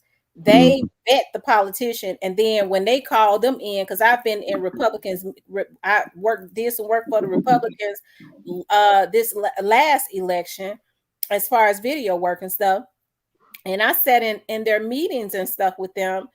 And what Republicans do is they tell them this is what we want in our community. This is what we need. Can you do it? They don't let a politician come and say it in this string. I'm gonna do this. They can't do half of what they say. Yeah. They tell them what they need, and they say, "Can you do it?" They go, "Well, we're gonna give you 4 years to do it." And if they can don't, you vote me in? They don't re-elect them. That's the reason why they don't play with other communities. And you don't dare see anybody of any other community, any other race, selling them out, because they secretly deal with that. There are repercussions. There are no repercussions in the black community. They just come to the community and play basketball and give you a cheese basket, and they vote for the same people. Right. No, my son he's 14 years old and he's 6 feet. They looking at him like only thing he's supposed to do is play basketball. That's not the only thing out there for him to do. Do you know how many jobs it is in this world that he can do? He's very intelligent, but they teaching him athlete. You're black. You're 14 years old and you're 6 feet and you ain't finished growing. I want him to have a backup plan. Right. That's right. Have him to finish college. Exactly. Or get a trade. See, one of the things. Business. And that's one of the things they took out, because black kids was getting a trade. We started shopping when we was in the 7th grade. And they had auto mechanic, they had home ec. They took that out because black kids was getting out. You remember home? You remember that? Yeah, college ain't for everybody. So what they was doing, they was getting out and going to technical school, cosmetology, all of that, starting their own businesses and making all kinds of money, carpentry and all that. They took that away. Yep. Absolutely. And my daddy is a carpenter to this day. That's why I know how to fix it. I don't have to call the landlord for nothing. I know how to fix it myself or call my daddy. Absolutely. So one of the things I think that hurts too, T, is when you have younger people who aren't voting in local elections, they're waiting to the major elections, and that hurts too, because you have a lot of people down here, and I hate to say it now, there are a lot of unqualified candidates, but they win because you have people who think a certain way.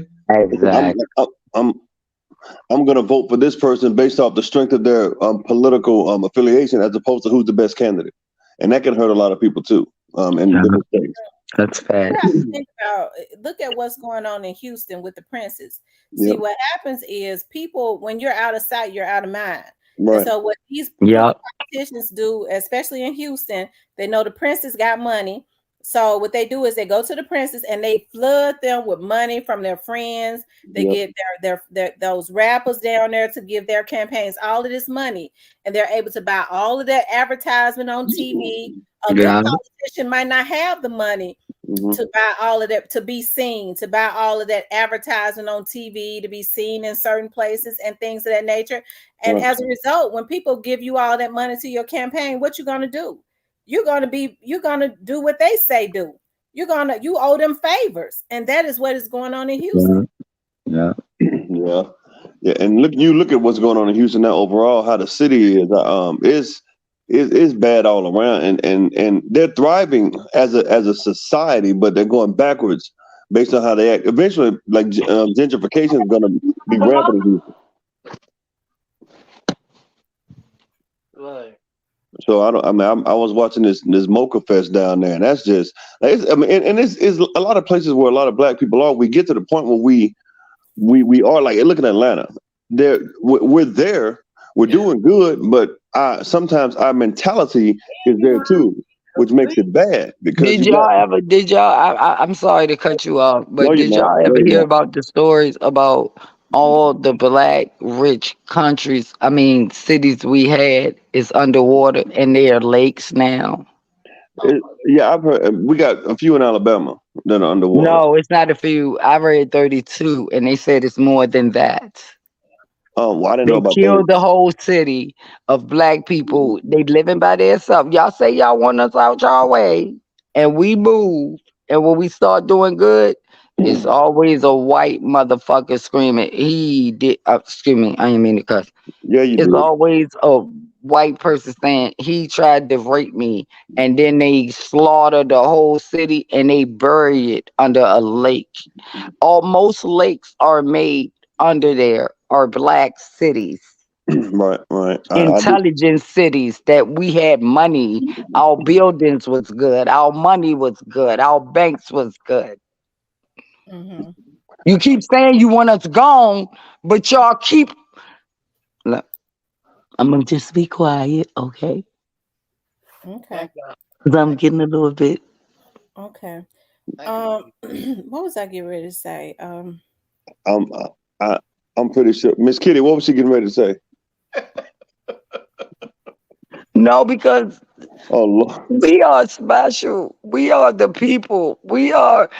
Look, how do people? I don't understand why white people get to say, "Go back where you came from" when y'all stole America. America is a corporation, not nothing else but a. This is where they make deals at. I don't hear that a lot. Down You need to look it up. No, I'm not saying I'm not saying it doesn't happen.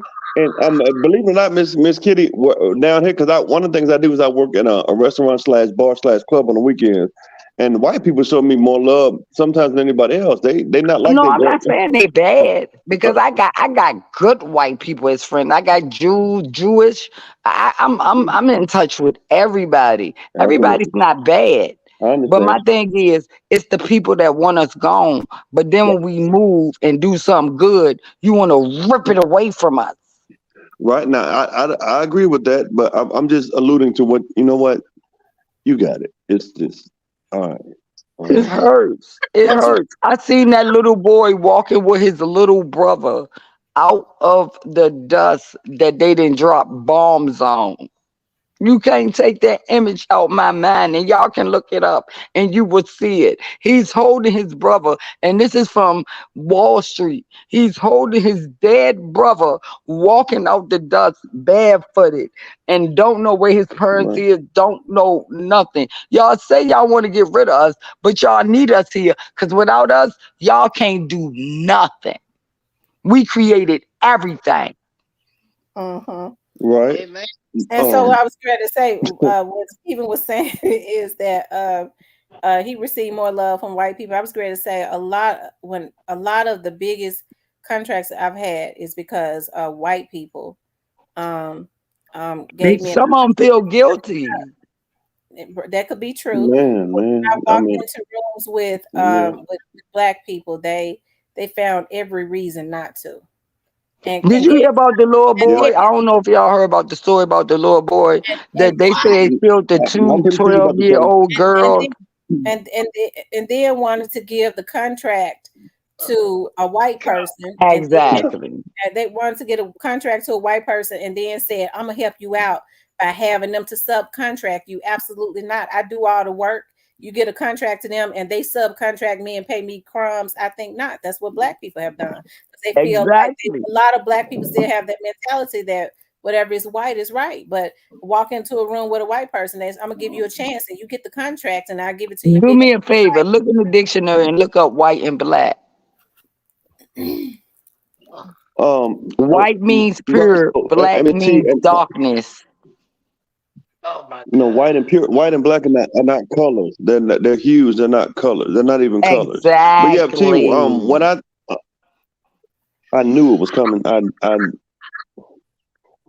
Right. So it just T, hurt me because I'm losing all y'all. I don't want to become gay. If y'all stop living, I'm gonna have to be gay. What? I don't want to be gay. I don't like. I don't even know. I mean, vagina. Miss Kitty, what are we talking about at this point? Like, what are we really talking about? If y'all keep killing each other and everybody keep black men keep dying, I'm gonna have to be gay. I don't want to be gay. Miss Kitty, hold on, time out. No, yeah. What? How did we get on this road? So we took a detour off the exit, right? They're trying. Basically, they're trying to take out a number of black people so they can make us slaves again and make us do what they want us to do again. I don't want that. Miss Kitty, I don't know what you're trying to make all black men kill each other. I don't want to have to go to a girl. I don't like to. I don't even like to wash my own tail. Hey, so T. Don't worry about it, Miss Kitty. You don't like to wash what? Don't worry about it, Kitty. Hold on, wait a minute, Miss Kitty. You said you don't like to wash what? My thing is, I don't mind washing my tail, but I don't like titties. I don't like vaginas. I don't. My vagina is mine. Wait a minute. Okay, y'all. Let's get back on track. Now, what I was going to say is, with a lot of our community, we're really bad about backstabbing. And that's bad. We're really bad about backstabbing each other. And that's what I meant to say, Miss Tam. We also that's what I was trying to say, but I just said it the wrong way. No, Miss Kitty, you. No, y'all getting rid of each other so fast. Y'all, we gonna run out of y'all. Who am I getting? Then what I gotta do? I'm not saying you personally. I think one of the things that will help is like you would just maybe listen and let somebody get their point out first. That way you won't be thinking stuff that's not true. No, when I wake up in the morning, my phone say 3 niggas died. They don't say niggas, but 3 hitters died today. 54 got wounded. This happens every day, and not just here. It's happening everywhere. So if in a while, it's not going to be too many of black men. Right. Well, let me ask. I don't want to have to mess with a woman. Well, hold on. Let me ask y'all something. So why is it that our community is so bad about backstabbing each other? That's a good question. I think a lot of it stems from what happens early. But this is what I've noticed, and this is just my personal. These are my personal experiences mixed in with a lot of other indirect experiences. It seems that when we're growing up, there's this phase where you're cool with people, and then when you know more, you learn more. You put your trust in people that you probably never should have. Yeah. So you expect more out of them as opposed to seeing who they are. And we overlook stuff because I love this person, so I'm gonna overlook all the flaws that you have. When really you don't overlook them, it should make you more cautious. But since we love so many people, we put our trust in them. And when you trust people, then nothing they do sometimes is wrong until you get to an age where you like somebody points it out to you.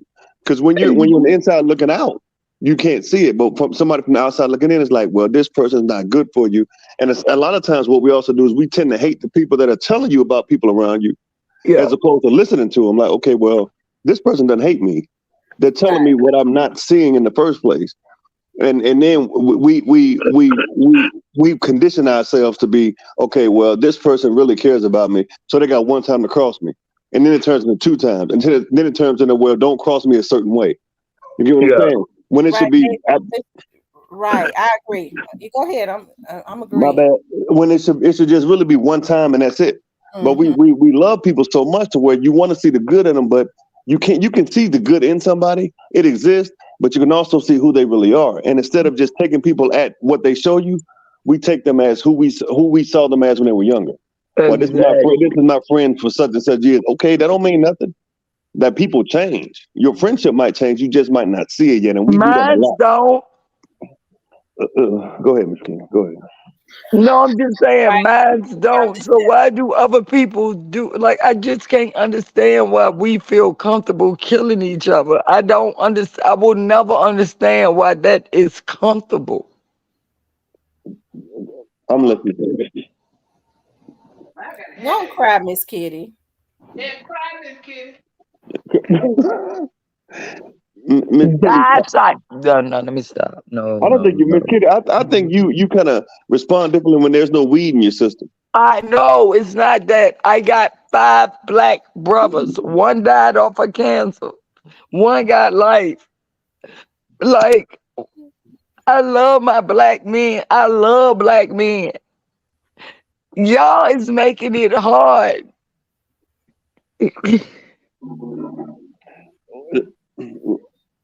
So Whitty, I be trying. I be trying. I take a lot of naps, so that's why I'm at peace, because I sleep a lot, because I work out a lot. I don't sleep at all. It's evident. I pray. I just pray and pray and pray and pray, and I'm getting tired. So the Most High, the hell you talking about? The most, you mean weed? The Most High. No, I just started smoking weed 2 years ago. Man, I don't know what was in it, but it's got a cripple crossface. No, it calms me down and it makes me realize, like, don't get too excited. Don't be too this, too that. But I got mental problems. I take my mental pills. Yeah. But people put you on pills. Man, no people making $1 billion off of me every year. You know what? Yeah, we know you're sweet. You just passionate. You're a sweet person. But my thing is, if they keep killing each other, is we gonna run out of black men? No. I hope that we don't run out of black men. That's what I'm hoping. But is we? That's the fear now. I think it's a lot of black men in the world. I hope we don't run out of them. Now there are a lot of black. Like Miss Kitty, let me clarify what she's saying, because black men have a tolerance level. Okay, so in Baltimore, like you say, be more. You might not see them. They might avoid you, but they exist. I don't live in Baltimore. That's where I'm from.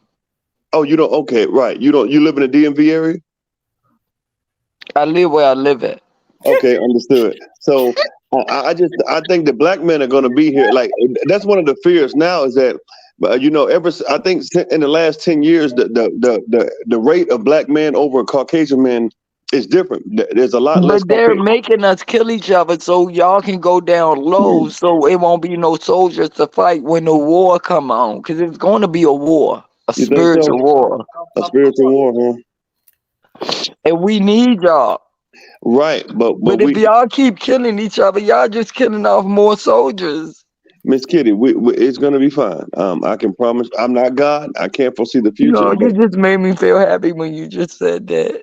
Oh my God! Is that the? No, I'm dead serious. When he said, "No," you just made me feel a little bit better. Yeah, I'm scared we gonna run out of black men. We going viral, Miss T. So every time Miss Kitty up here, it's a high chance that it's going viral.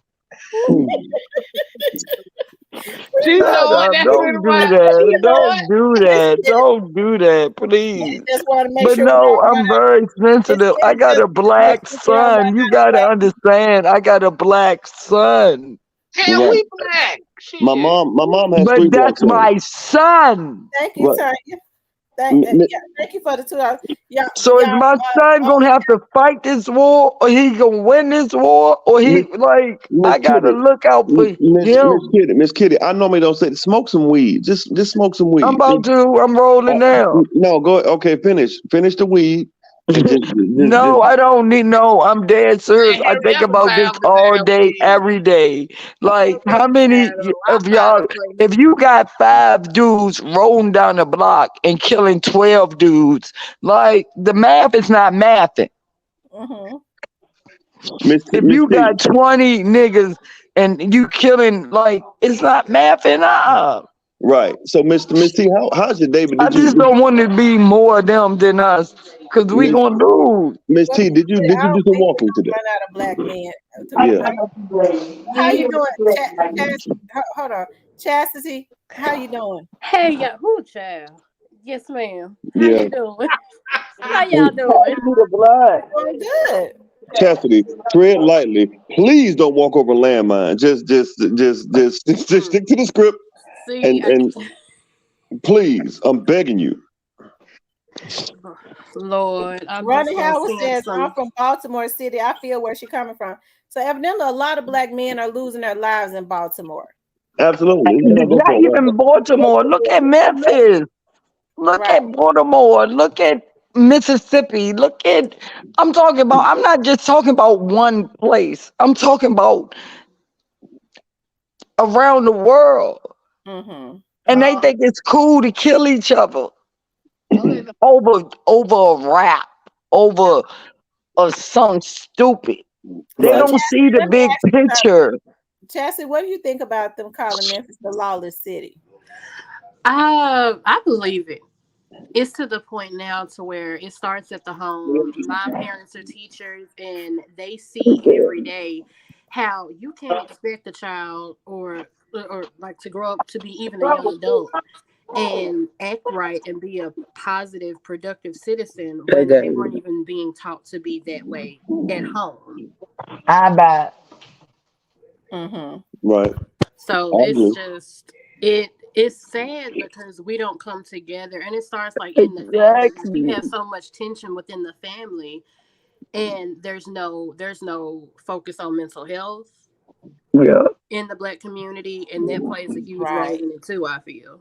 Because, in the black community, you're taught that if you have to go sit on somebody's couch, that something is wrong with you. Right. Or you don't trust and have faith in God, but faith without works is dead. I can't sit down and pray for something and just sit down and not try to do anything about it. Absolutely. Right. I agree. Yeah. Well, let me ask you T and Chastity, I'm sorry. Now, the mental health argument, it's a great argument to have. It didn't really get prevalent, I think, until maybe over a decade ago, even though it was always there. You know how we grew up, well, go mental health them dishes or go play with you. You know what I'm saying? It's always like we try to find ways around it because we don't think it's real.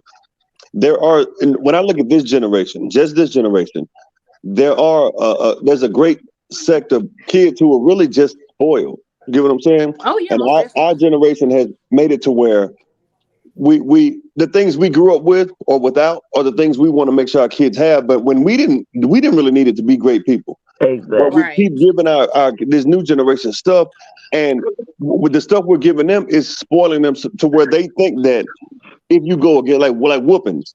I still to this day think my mom for the whoopings. Well, mommy whopped the hell out of my kids. Huh?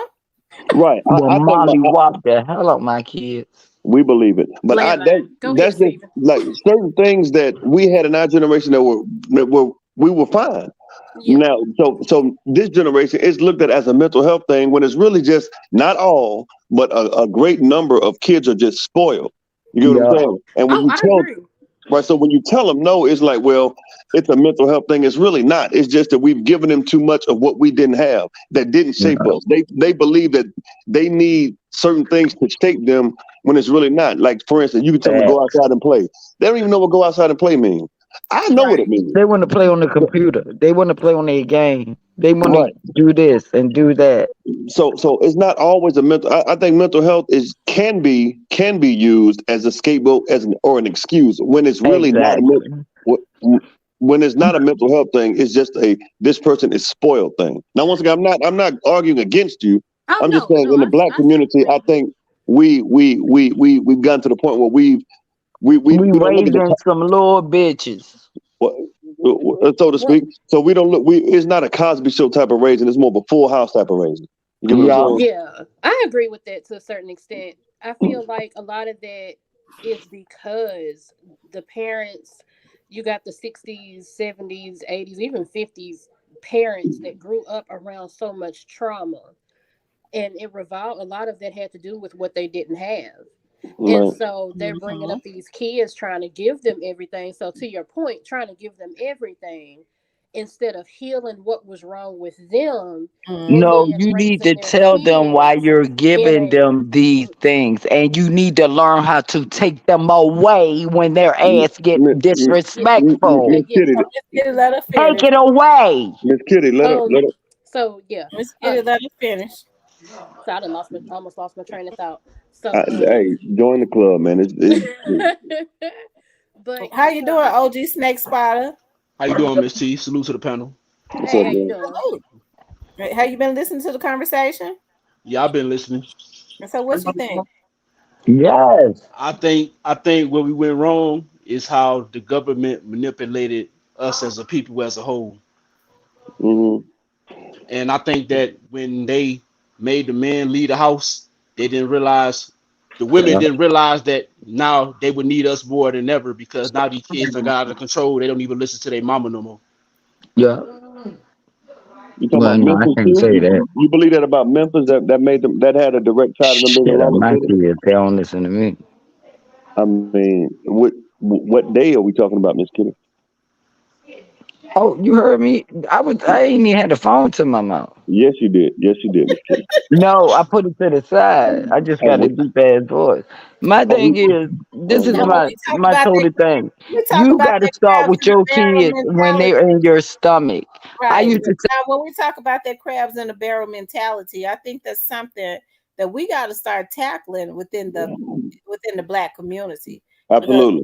that the crabs in the barrel mentality, and I think I referenced. I don't know how many of you all believe in the Bible or Hmm. whatever, but I think I referenced um, Joseph. Okay, Hmm. and we have that crabs in a barrel mentality within our community. And I always say use YouTube as an example, whereas people spend a lot of time on YouTube trying to take down other people for whatever reason. That's that crabs Yeah. in a bucket mentality that only happens in the black community. Yeah, you for one. I mean, T, I've seen. And you and I talk about this on Facebook. Not to make it about you, but I understand there are a lot more people now that I see attacking, whether it's subliminally or directly.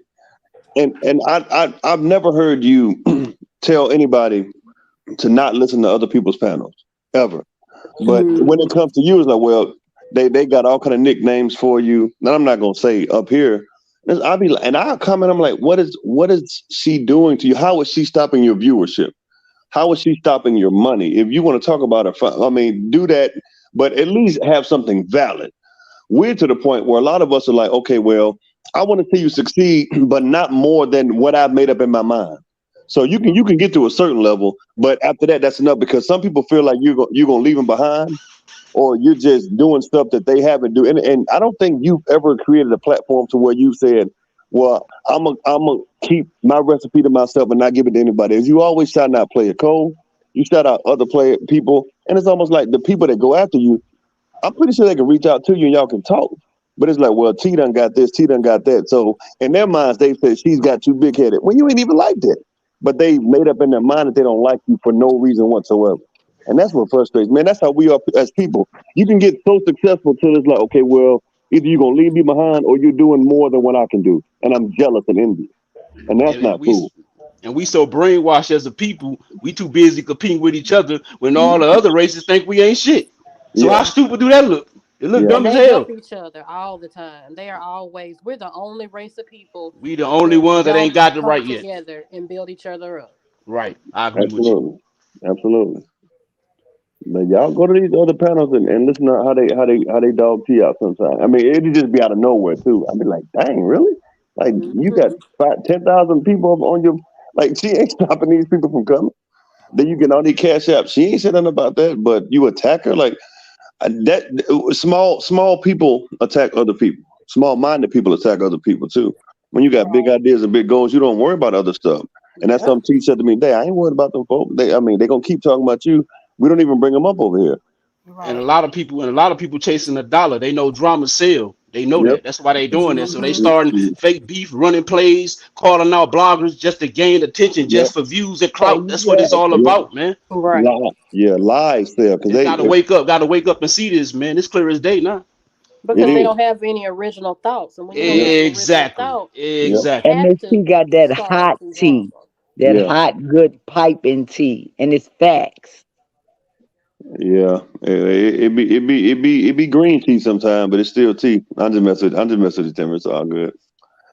I'm just messing with you. What's green tea still? that I tea know, be I know what They green got it tea started. is. Are you I talking about the healthy tea? But I Yeah, started. that's what he talking about. I just mess with her. T hear what she want to hear. Sometimes she be like, "What I missed?" But when you say something, she be like, "Oh, what you talking about?" And that's why I just say it, I man. know what green tea is healthy for you. When you started out there, I know I That's started what I out preaching today. Yeah, green tea can be healthy. I mean, especially when it's boiled. Yeah, but I mean, it's just we condition ourselves to want to monopolize certain things, and it's not like nothing that we put our hands to was made just for us. It's almost Right. like diamonds. You know True. what I'm saying? Like you got some countries that want to go to Africa and steal all this resources. Think, okay, well, all this is for me. No, it's not. That's why it's put in one place, but it can be spread for everybody.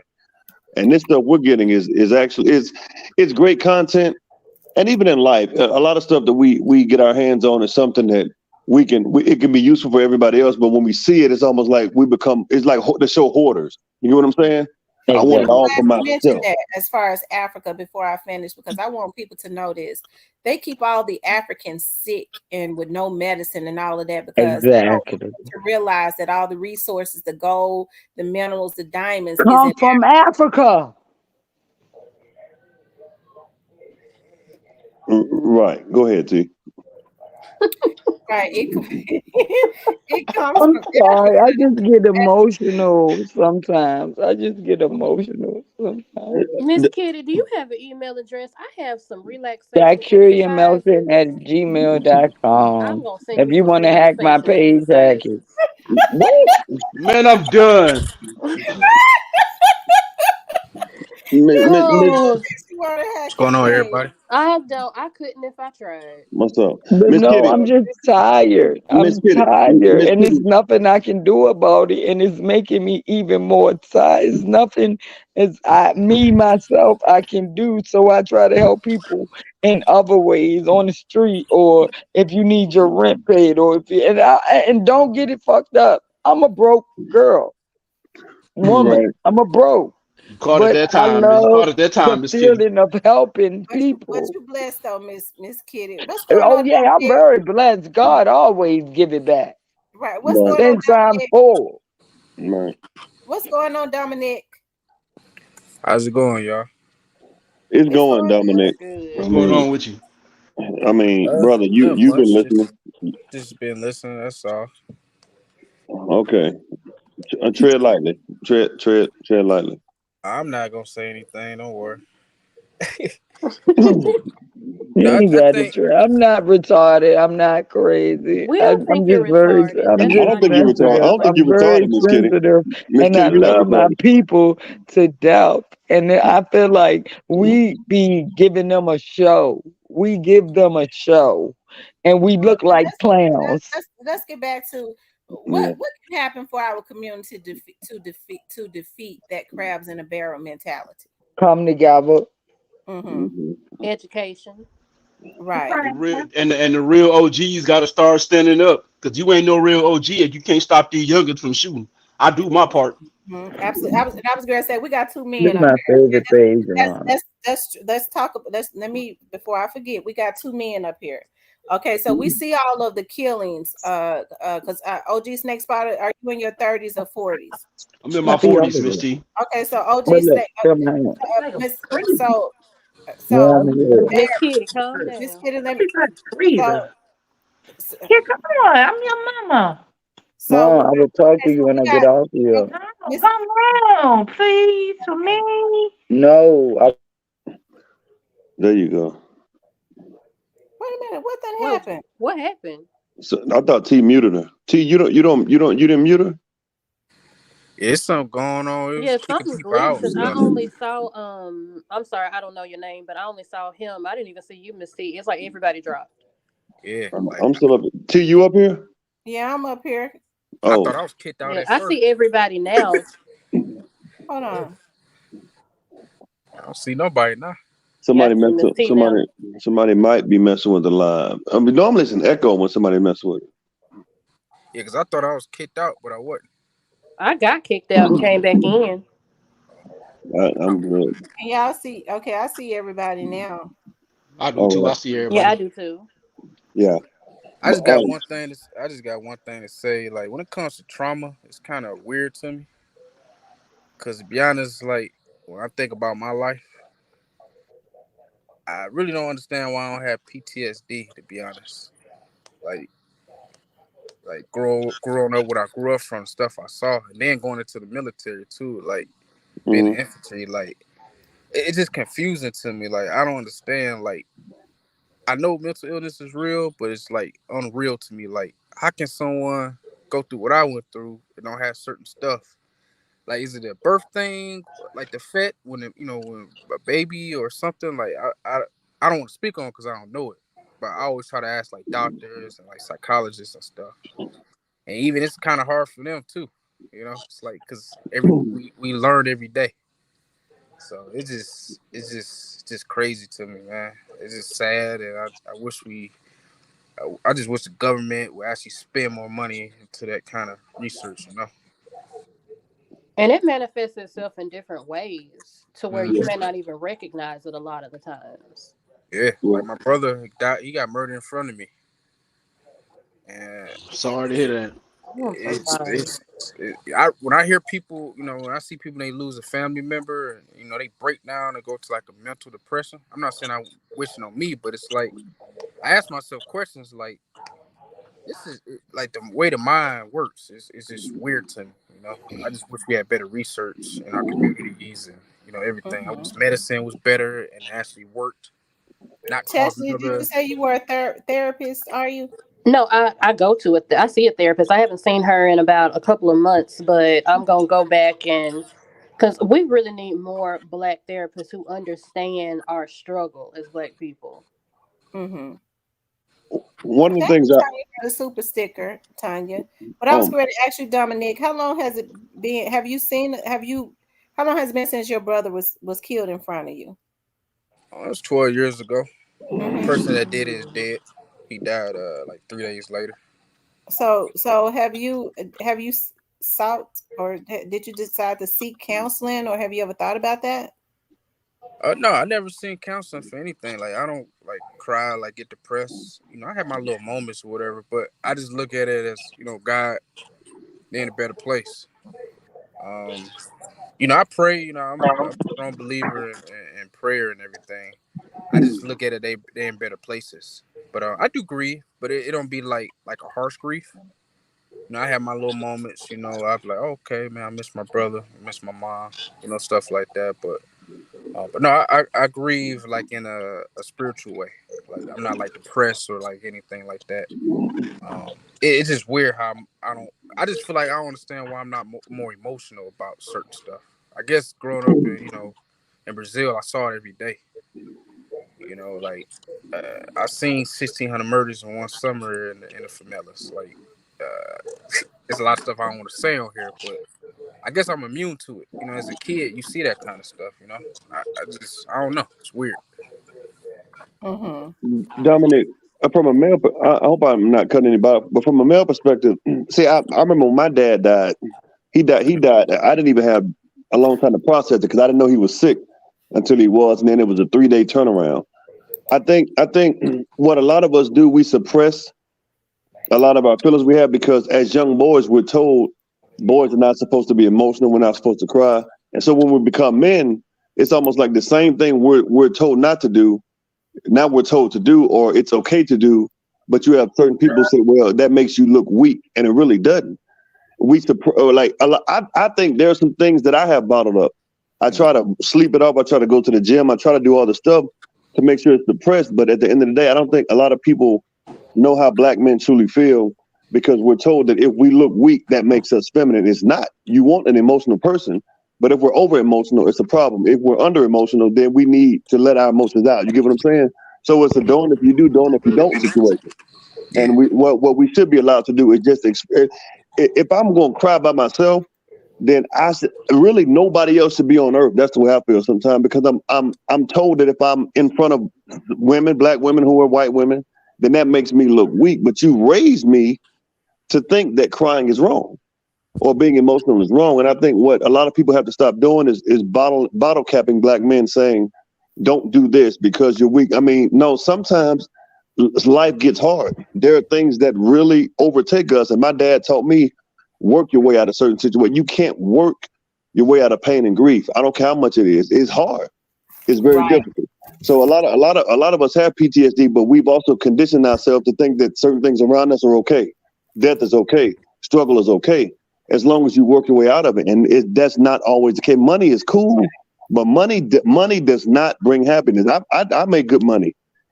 But I live by myself in an apartment, and I come back home to it, and I'm like, man, this is it.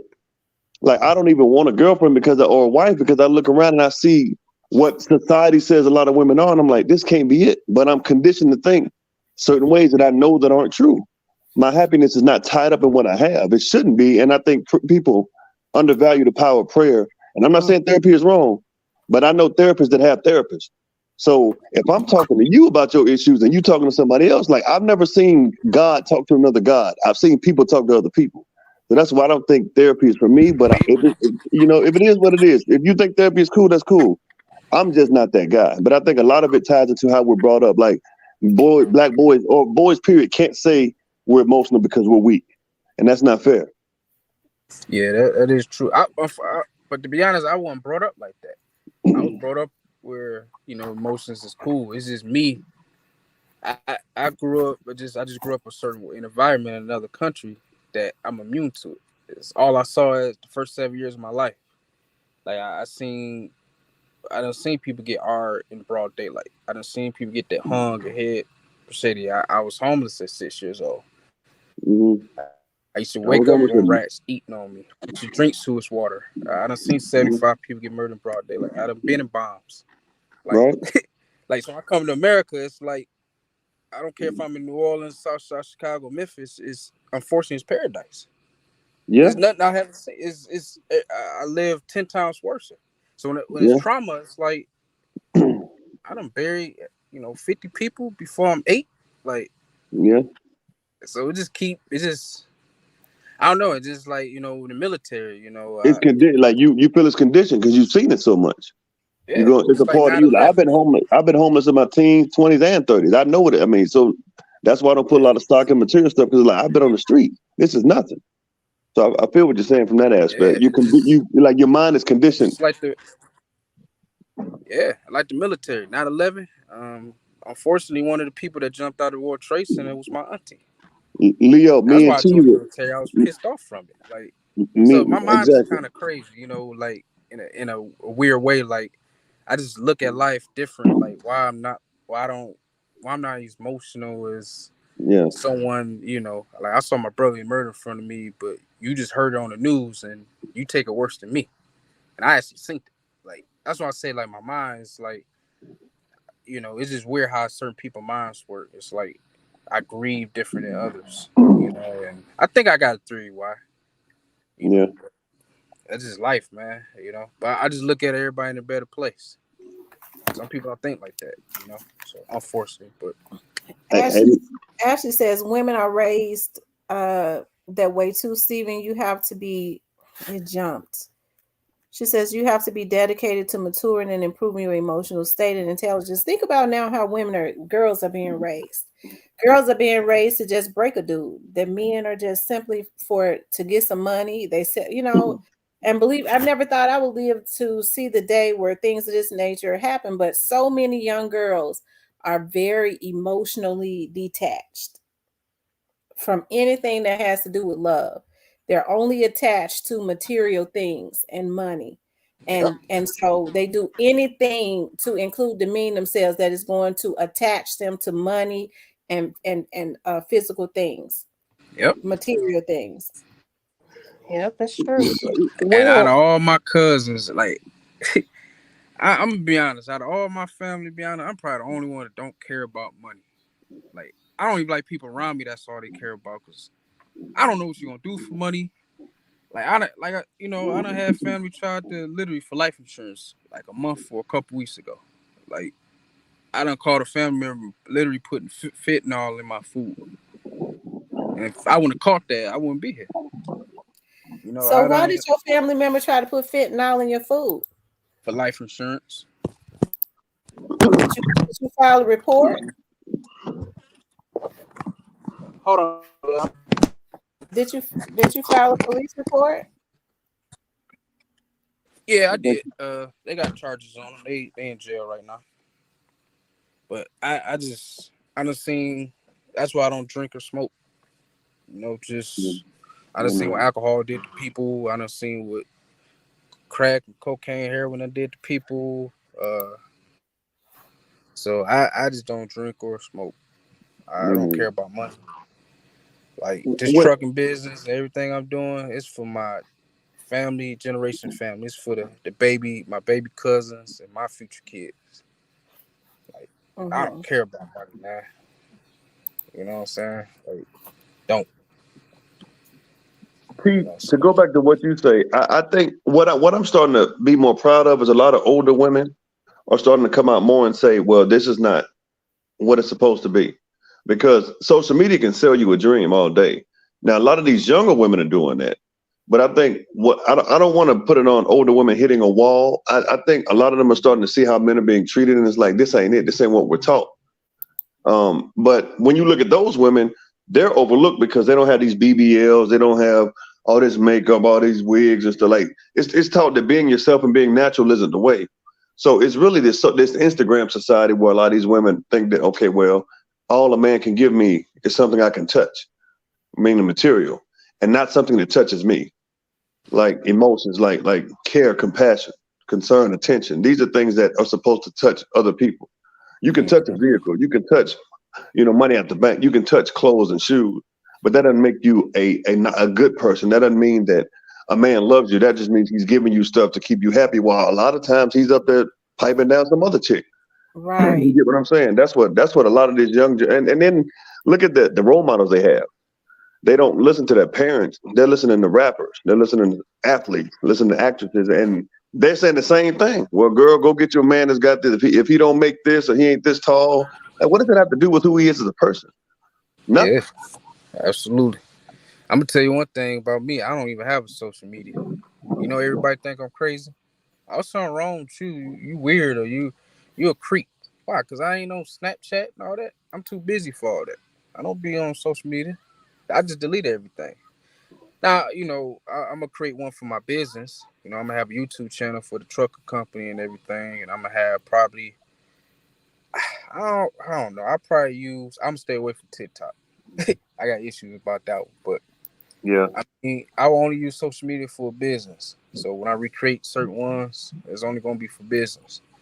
But it's literally people out here think you crazy because I'm not on Instagram showing food or what clothes I buy or jewelry. I don't care about none of that.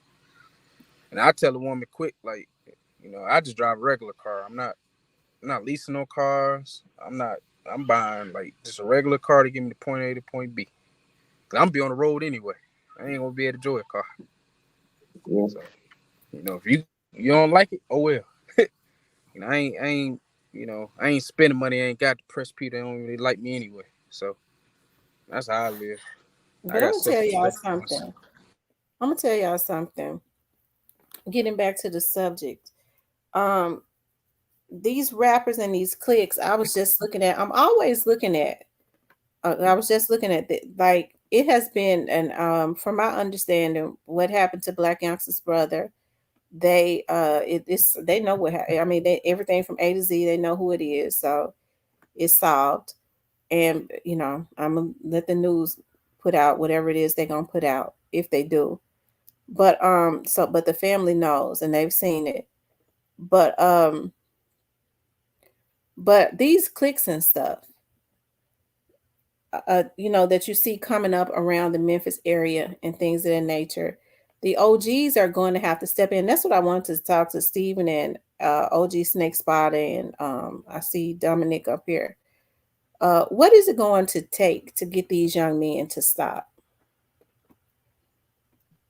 What is the OGs not doing? To be honest, we gotta. Every individual gotta care for themselves before somebody else care for them. We jealous and hatred people, and some of it's our fault. But a lot of stuff we can do on our own. Like, I can't blame white man for everything. If I did, I wouldn't be where I'm at. It's just like, even like these last few weeks, like I done seen people in Detroit get mad at people for feeding the homeless in the community, and we just did a toy drive. I mean, not a toy drive, back to school event in one of the old neighborhoods I lived in, and some of the D boys got mad at that, and it's positive.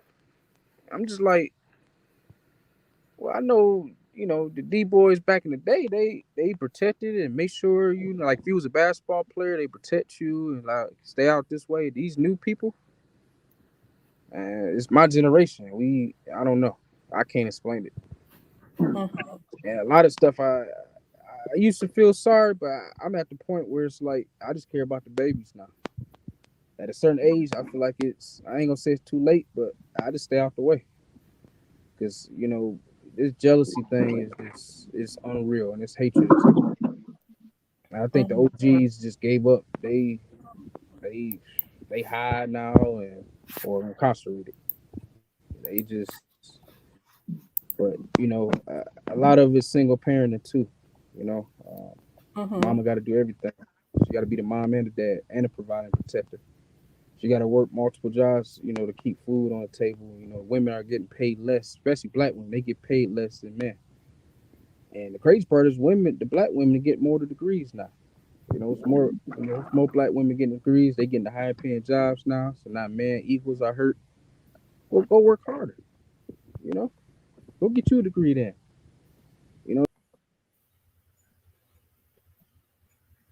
What happened? It sounded like somebody clicked them out. That's what it literally sounded like. Yeah, that's what, because he was talking and I kept hearing that click, click, click. Yeah. Well, so Stephen, what do you say?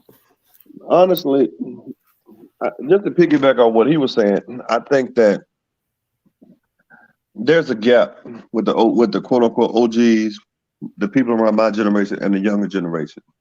Because you got people in their 50s and 60s, they have the ideas. They just need the younger people, like the 30s and 40-year-olds, to follow through with it.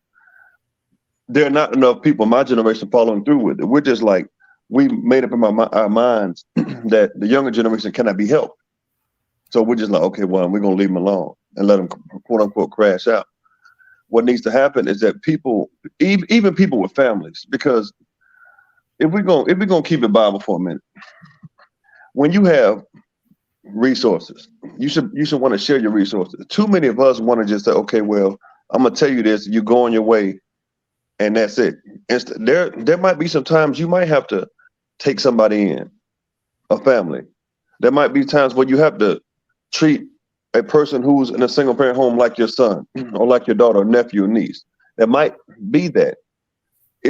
A lot of times what I see is what we do is we get stuff, and then it's almost like, well, I'll love you and I'll teach you from a distance, not bring you in. Because when you look at people who follow Christ, a lot of times what they did, excuse me, they would travel with people. They would take people in and teach them so they see something every day as opposed to once or twice a week. That way you will know what you need to do. Now we don't want to do that. We get stuff and it's all, okay, well, you get it how I got it. Or may God be with you. No, sometimes you have to really share your space and you have to be uncomfortable because what one thing I like about what Grove Hero does when he goes on those tours, he takes those young men with him. He talks about it, but he shows them too. So you never know how that's going to affect somebody later on because you affecting one person is going to affect hundreds of people later on because that's going to teach these young men that they can do the same thing. Now we just have OGs talking like Project Pat. I know he does ministry work, but I don't ever see people with him. I just see Project Pat doing. He might want to take some younger guys with him, but a lot of people just don't care. And the worst advice that you can get sometimes are for people your age because they think like you. You need to look at people who've been where you've been down that road, and they can tell you what's coming up as opposed to people who are on the same road as you trying to find what direction to go. That's not what's happening. You got OGs that want to do more, but you got that gap. There's a generational gap. And then once you get, like, it's hard for a 60-something-year-old to relate to a 20-something-year-old. It is. You need that 40-something-year-old that kind of, that's that great divide, but it's also that same bridge. And we don't really have that. Now here is different because a lot more families are getting involved in other people's lives, but you have some people that are like, well, don't tell me how to do this. Don't tell me how to raise my son. And it's not like that. We're just trying to prevent them from going down the path of destruction that they're going to ultimately go down. And you have some people who just need to let their kids go. When I say let them go, I don't mean just let them be wild, but instead of letting them get into things that don't help them, that aren't productive, let somebody take them in and teach them the way. That's one of the things I love about, like, when you look at, I don't want to make everything about Dolph, but I do. He was older than everybody on his label, everybody. And he was trying to teach that he never told these guys to do something stupid. That's why you see them doing stuff now that he taught them. They in their 20s, but they still doing it. Dolph was almost 40. He was teaching them, okay, don't do this, don't do that. And you see how they manifested just on his word. And now you look at his son. See, this is stuff that's positivity that needs to be passed down. But you got a lot of people that really don't care. They're either jealous or they don't want to see other people succeed based on the jealousy factor, or it's almost like I'm competing with you, and it's not competition. It's not. That's why a lot of men say, "Don't be like me, be better than me." You don't see that anymore. It's just, well, if you're better than me, that means a lot of men think, "Well, I'm a failure." No. Yeah, then go across to them apartments, and anybody you see ask for ink that shit. Everybody know who ink that shit is. Ink that shit. Where'd you come from, Miss Kitty? I mean, I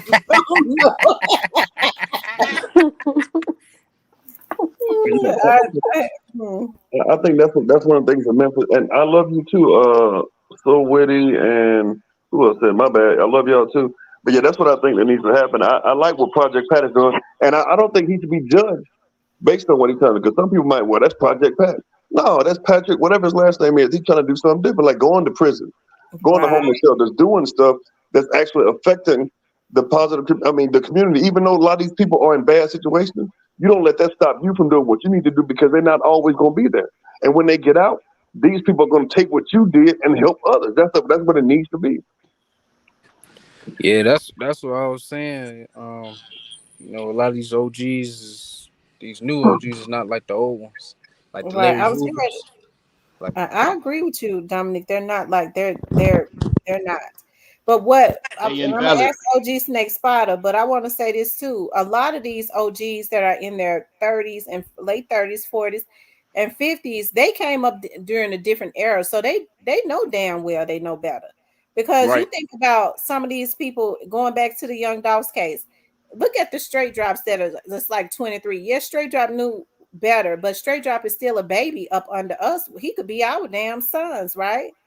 So you got guys in their 40s and 50s that came from a different era that knew that we live by a different code, that's pushing the youngsters out to back in the early 90s. They was not doing this. Definitely wouldn't. and a lot of this is technology too. Everything's for clout now. I swear, social media is the devil. Yeah. But I was going to ask OG Snake Spider as a OG, what is the OGs not doing? First of all, They ain't doing nothing but complaining. A lot of them just sitting back and complaining. I'm gonna relate to something you said earlier. You said we all gotta go to one day. We all got an expiration date. We all got to answer to the Most High. So when you get up there to the Most High, and He asks you why you didn't stop this, why you didn't stop that, He ain't going to hear, I ain't no snitch. That ain't gonna work. So therefore, we all got to go one day, and we all up in age, and we all tired of the foolishness. We all need to, far as men and women, the real OGs, we need to put our life on the line to stop this stuff from going like it's going. Because we have to save ourselves. Ain't nobody else gonna save us. And sitting back watching it, we just as guilty as the people doing it. I agree. Now I want to ask Stephen this because Stephen seems to have a lot of passion as it relates to the Young Dogs case.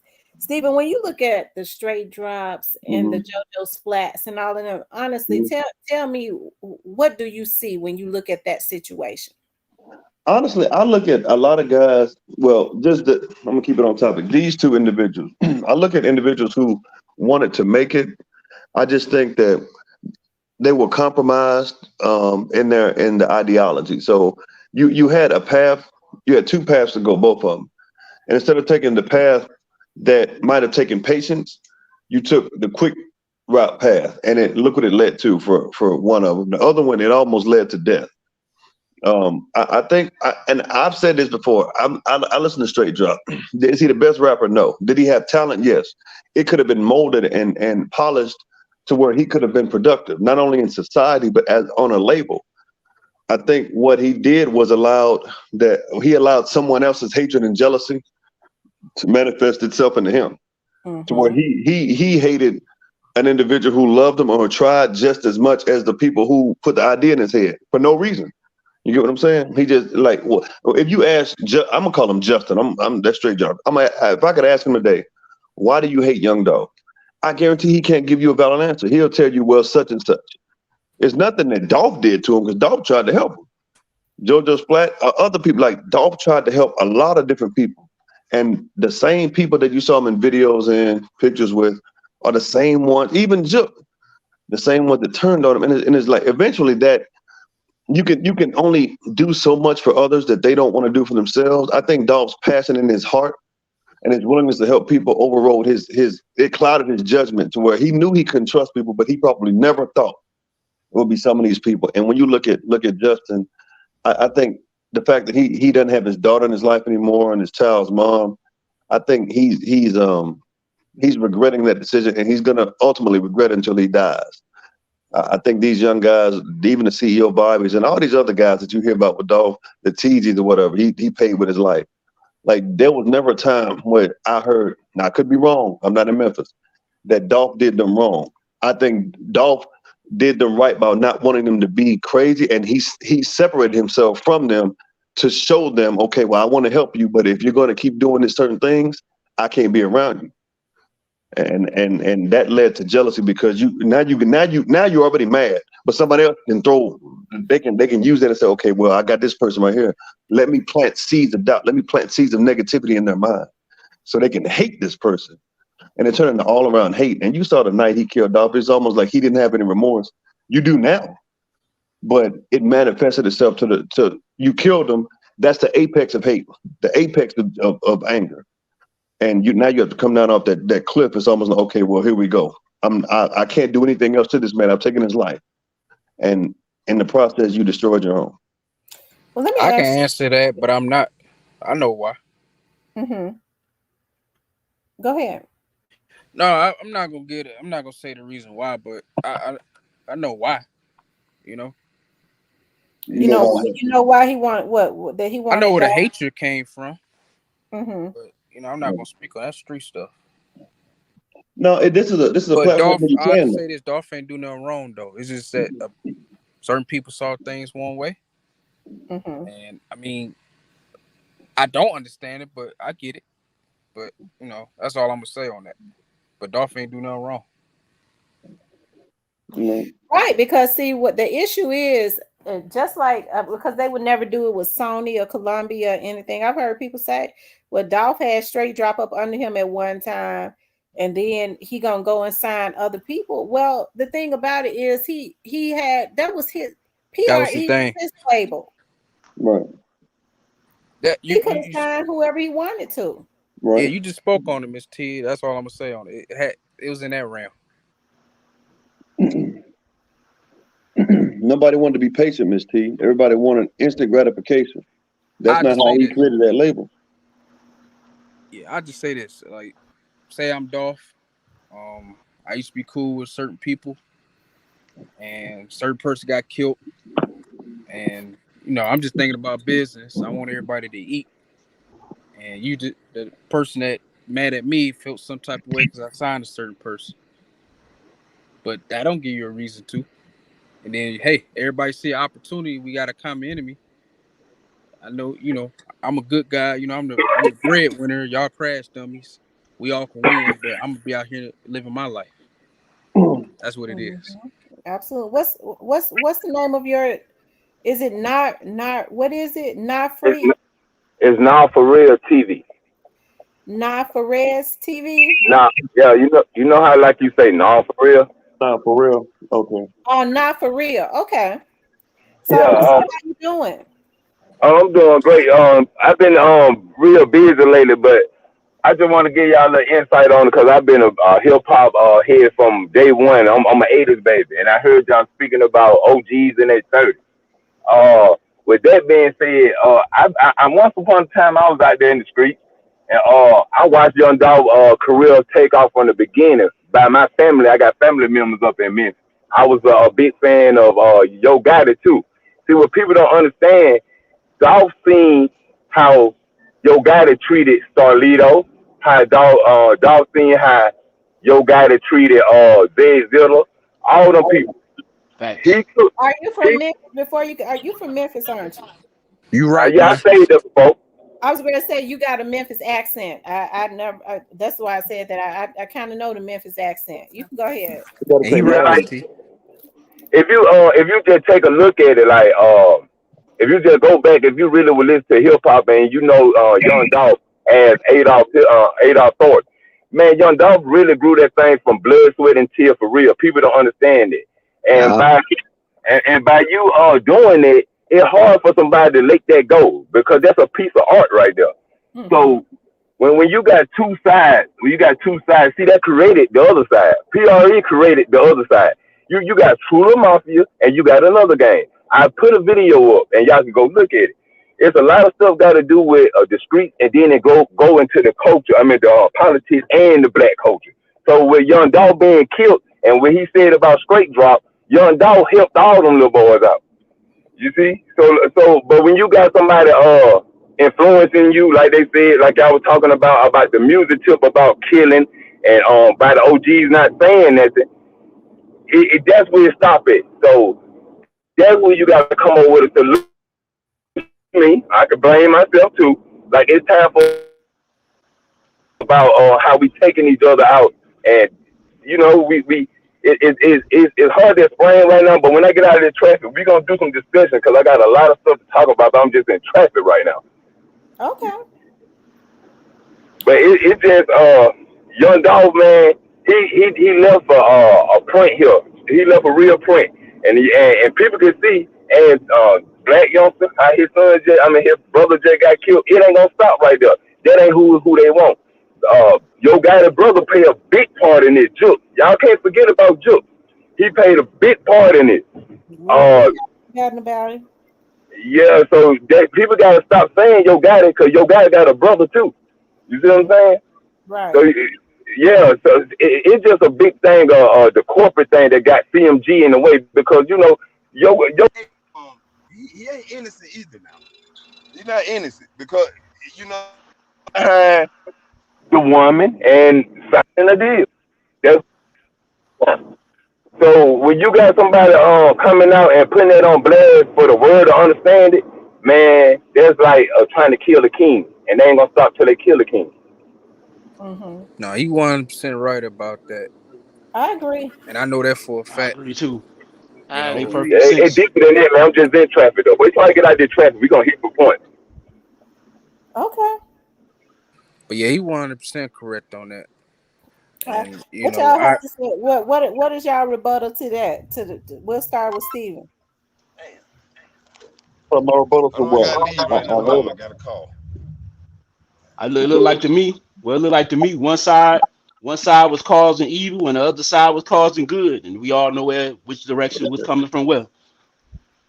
Yeah, I don't have a rebuttal. I agree with them. I just and brother, yeah, we don't forget about Jook at all. It Jook and got it like peanut butter and jelly, man. They right there together. I just think these quote unquote now Jook is like T said, he dang near 50, so he should know better. It's just the resources have sometimes money can make you and resources can make you more of who you are. But he was like this anyway. It's Money just make you feel invincible. yeah, but right, them feds, I mean, they bring you back to reality, which is what they're gonna do. I think that a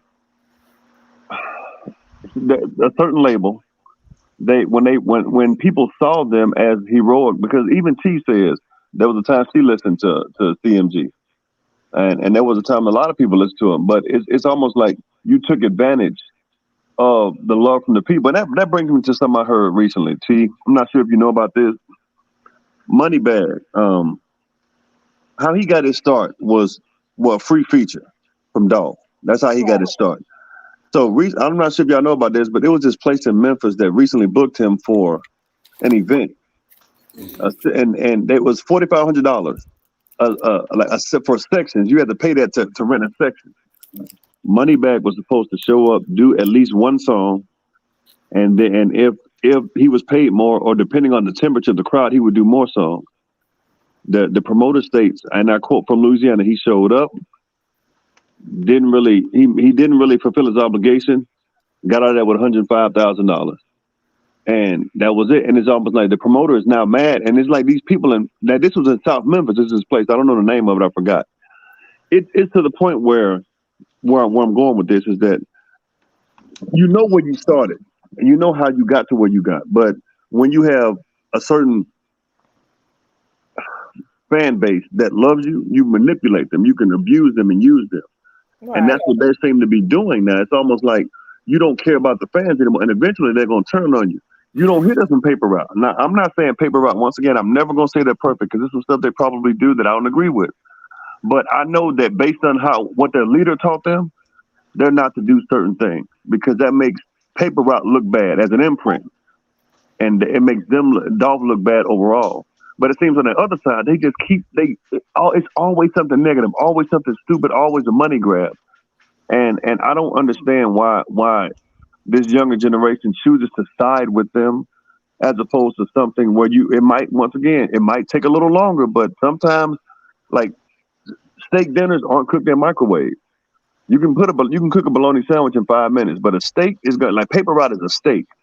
CMG is a bologna sandwich. Now you might get you'll eat that bologna sandwich, you're still gonna be hungry. You get what I'm saying? Mm-hmm. And this generation just isn't patient anymore, like, because a lot of them come from certain situations to where they need money now. So some of them are gonna say, well, okay, I'll take this $20,000-$30,000 to crash out. But that's only gonna last you for so long. What about that $300,000-$400,000 that could turn into $2 or $3 million? They don't want that. And when you're dangling carrots in people's faces who've never had anything, who are hungry, that's what CMG does. That they're going to do something stupid, and it shouldn't take that. But that's what we are. Do y'all think that all the bad kickback that they have been getting as of like all of, and I'm talking about from a lot of different people, do you think that it's making them regret or look at things differently? They're looking at stuff way differently now. Trust me, it's only gonna get worse though. It's just the beginning. They ain't seen nothing yet. I think their egos are so. I ain't gonna cuss on here, but up there, you know what? They can't see so clearly. They think they invincible. But no, that I ain't want to cut you off, Steven, but I was in the NO when that happened. Oh yeah, so I know they're upset with that. But T, to answer your question, I think there's the more their bottom dollar is affected, because CMG is getting to the point where they're becoming very, very unpopular. They're gaining enemies everywhere. It's not just Tennessee; it's Georgia, Michigan, Illinois, Florida, Detroit, Chicago. That's from Illinois. They like Texas. Like they think that they're too big to be touched. You're not. You are in Alabama, and like I told y'all, Moneybag. I'll say this: I don't think he should come to Alabama, and I'm gonna leave it at that. I'm just gonna leave it at that. Detroit, Chicago, Alabama is the top three Yeah, places. and like you see what he did with his tour. He was like, it went from 7:30 to to be announced. If he cancels his tour, it's a reason for that, and it wasn't low ticket sales. I'm gonna leave it at that. I ain't saying nothing that you gonna give me on this. I'm just telling.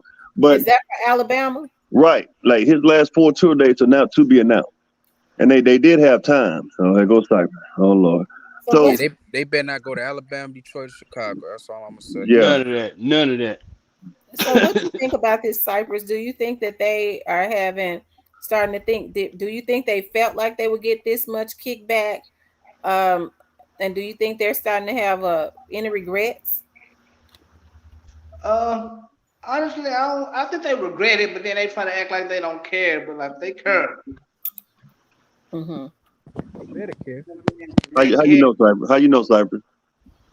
I mean, well, you got it, girl. Well, I'm gonna say this, got it, girl. Mm-hmm. Got it. You said got it care or gotta care? He says God to care, and I believe he cared too, because even though he should have been caring when he was letting Black youngsters do all that, but I think he's caring because as a business, as the leader of CMG, that's if he still owns it. It's having some type of effect on his business, whether he admits to it or not. Absolutely. He gonna miss them you, Angela cakes. That's what he gonna miss. and you know he care. Look at all the interviews he doing. He ain't never did these many interviews. Absolutely, that's true. Yeah. That Right. big headed dude missed them Angela cakes, man. I think and now I told T that I don't think he's with a major label anymore, because when you if you pay attention to snippets of the Breakfast Club interview, he kind of gave away himself. I know he's not with Epic anymore. He's not with Interscope. I don't think he's with a major label, and I think, and I'll say this until the cows come home. I think Rock Nation is done with him too. I can't be sure, but I think before the year is out, they're gonna cut ties with him, and then what are you gonna have? Because what a lot of people also don't know is that this guy he had up there with the Breakfast Club with him produced most of the album. That young man, he produced most of the album. Really? Yeah, a lot of people don't know So that. that means that the young man should be wealthy, but I bet he ain't. Exactly. Did you know that young man, Chastity? He's from out of Jackson, Tennessee. Did you know? Now, who's out of Jackson, Tennessee? I'm sorry. The young man Steven is talking about that he was 17, right? Right. Said they found him on YouTube, and Steven was saying he's out. He said he was from out of Jackson, but Steven saying the 17-year-old young man is produced basically his whole album. Yep. He said they found him on social media. He was sending them beats. I wonder if they treated him right. Now, I'm not sure about that, but I will say there's a lot of talent in Jackson. Mm-hmm. And so it wouldn't surprise me at all. There is a lot of talent in Jackson. Yeah. Yeah, I'm pretty sure they didn't pay him more than $100,000. Interscope. Like he say independent. Of course they ain't treating him right. He's a kid. Yeah, he's green. And plus he ain't from Tennessee. See, they know. That's why they got him from Mississippi. They found him when he was 14. They just didn't sign him until he was 17. I know that. See, Gotti ain't telling the whole mess. I looked at that. I'm like, hold up, 17. So I looked into it.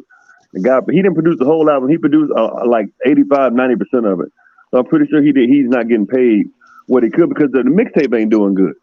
Whether people believe it or not, it's not really doing good. That's why he not put out an album, because he was trying to gauge the temperature of the streets, and they told him, no, we ain't rocking with you. That's why he can say what he wants to say. People ain't messing with CMG like that. Like, when's the last time y'all heard people bump other than Cypress House? When's the last time y'all heard somebody really bumping CMG? Teresa, you said that membership is for Roberta. I don't see. Did you just get a membership for Roberta? Because I don't see it. Me neither. Do y'all see it? I don't see it. I don't see it. I ain't gonna lie. They is bumping Gorilla. Like yeah, Glorilla. Yeah, I mean, yeah, that's it. I ain't gonna lie, that's it. When it comes to Glorilla, though, I think she came around at the right time when it comes to women being very open, just kind of liberating themselves in a sense with their sexuality and things like that. I don't think it's necessarily her person. It could have been any woman at this point. Yeah. Women seem to take turns in hip hop. You got Nicki, it went from her to Cardi, and then Megan. Like you can never have 3 or 4. When in the 90s, it could be 4 or 5 at a time. Now it's almost like that's why you got this sexy red girl. I don't know what they see in her, but Me either. it's almost like Glorilla was the and plus she brought out a certain demographic that wanted to be represented, right? Because Megan was starting to clean up her image a little more. Cardi B's married, Nicki's got a kid. You know, the Cardi B got so they needed that girl to just be out there and just not care. But even with her, she just Glorilla. She don't know how bad her bank account looks. It looks nice on probably in the computer, but she's through. Exactly, because don't buy me Bia that and car. Give Lotto, me my they doing money. their thing too. Bia and Lotto, they doing their thing. Thank you for It's a gifting lot him of. a membership, but for some reason I don't see it. Me neither. I went and looked at another screen and saw it, but I don't see it in the studio screen. Lotto's got a lot of Lotto's 40 years old. She's 39. She's got some radio hits, but she ain't gonna last long. She's pretty You out said here, but she she Mm-mm. Well, young. She ain't I in her think, 30s, man. She only I thought 23 years Lotto was old. 39. I didn't know she was man, that old. you pumped up there? No, I'm for real. I thought Lotto was older. Yeah, I mean, I thought she was older. I could have sworn she was 39. I thought she was Oh man, probably she a about teenager, 25 or man. something like that. My Lotto, cousin went no, to high school with her in Georgia. no, you gotta Google that. Lotto ain't no teenager. Lotto up there. She's 23 years old, man. She went to school with my cousin. My I'm, cousin went to college. I heard someone she was 39. I probably should have looked that up before I put it out there, but I know she ain't as young as people. Got the No, album. people were saying she looked old. You know how little mama was? They was making jokes like that, like her and She little does mama. look old. She does look old. They know I ain't making fun of her. She looks old. Well, not old. She looks. I don't hate Yeah, that word old. I She think looks it's because she's seasoned. biracial, and they don't no shade, but they don't really age as well Age well. with black people. Y'all wrong, man. I ain't saying nothing about women, Y'all man. Y'all ain't about wrong. to chew me out, man. Yeah. Oh, I'm Tia keeping that. get you. Tia be like, let me tell you, she be like, okay. When she say okay, it's over with. I'm like, man. I'm gonna let the women on the panel handle that one. I'm staying out of that. She'd be like, all Right. right, okay. It's like I she's don't chewing that blame you. imaginary gum. When she starts chewing that imaginary gum, it's over with. Now she's talented though. I'll never take that away from her, but She all female artists tend to put themselves in a box, right. and your looks gonna fade. Your BBL is gonna blow like K Michelle's did on their Instagram live. Oh Lord man. have You mercy. gotta come with a little more substance than they coming with. Thank you, boss lady. She says, I believe we're a group of smart people. If we get together, make a blueprint to success to our people and implement it in our own communities. Thank you for the $4.99 super sticker. I Teresa, thank strongly you agree. for getting a membership for TB. I see it on another screen. I just don't see it in the studio screen. Well, You boss know I what's lady, crazy? strongly agree with that last comment. the issue comes because y'all remember when Ice Cube tried to create that contract with Black America. Like if we do that, like some people's blueprints to success differs from others. So if we can't all come to an agreement, then somebody's going to be feeling left out. You get what I'm saying? So we're never going to be on the same page. That's So our problem. We gotta quit trying to. Everybody can't be the chief. It's okay to right, be an Indian, long as you eat. Exactly. That's right, the problem. People don't just want to eat; they want to be greedy and hog it all. Everybody can't hog it all. Ain't gonna be nothing left. Hmm. right. Ain't gonna be nothing You're left. right. You're right. And one blueprint creates one building, but multiple can create a block. So, It's like a household. It's got to be one leader, and you got to have, even. I mean, it's a hierarchy. It has to be because if you got different ideas going all over the place, then that's how it's going to. That's how everybody in the house is going to be. There's not going to be anything stable or substantive. Like T in your house, I know you. How long were you and your? If you don't mind me asking, how long were you and your parents married? How long were they married? For about, I don't know, for about 10, 15 years. Oh, okay. So, but your dad pretty much had the final say, so correct? Yeah. My mother, I mean, yeah, I was good because my mother is very, very mild mannered. And as a matter of fact, they was married for 18 years. I'm thinking about it now. Yeah, he did because my mother was very, my mother and I are very opposite. Oh Lord. Okay. Well, she's not. That's She's not why passive Thank you aggressive. for the cash app. Thank you, Rancy, for the cash app. I'm trying to figure out why that gift, the The membership membership. didn't show up in this screen over here. Well, I don't even see it, T. I don't see it at all. But Um, speaking of female rappers, that's why I miss Tink, man. Like she was different. She could rap. Whew. well, there's this But one female rapper Oh that yeah, they that made girl was fun of cold. the other day. She's working in Home Depot now, and it's almost I forgot. It's Rico.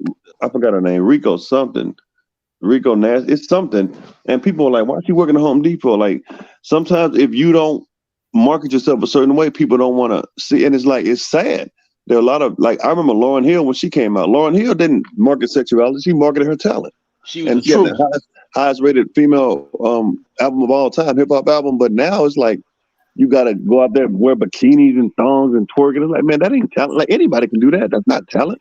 Right. That's just you shaking your, you know what? So, but just to bring it back to what T said, I gotta go to sleep here soon. I got to work. But T, I think Memphis is gonna get Memphis needs a cleansing. And somebody said this last week, I believe, 2 weeks ago. When this trial is over, when all the truth comes out, Memphis is gonna have to.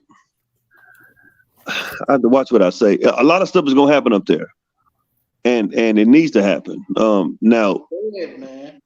I mean, when y'all ever look at hurricanes when they come through, but after the rebuild is greater than before, there's gonna have to be a hurricane up there. And I'm not talking about weather. I'm talking about some things are gonna have to happen in Memphis that have to be torn down to be built back up better. And I think that's one of the things that hopefully will help Memphis. But it needs a certain cleansing. It's not an ethnic cleansing. It's just a cleansing. And there's going to be a lot of innocent people getting caught up in it, but it's necessary because Memphis should have, and this is not just the rappers, it's everybody involved, should have done better in certain situations. They didn't. So now it's going to be collateral damage. And I hate to be the bearer of bad news, but it's going to have to happen. But I think it'll be better. Yeah. that's why I miss the female rapper Tink, man. But I blame all the males because I remember when she had that song "Moving Bass." I can't believe I'm agreeing with Lyrics you. better. I can't neither. But you ain't in Memphis no more, so you probably gonna hear about it. I Miss mean, T. Yep, sometimes you Huh. just gotta get the hell out. Oh, Hey, yeah, you Miss T. said, you said something?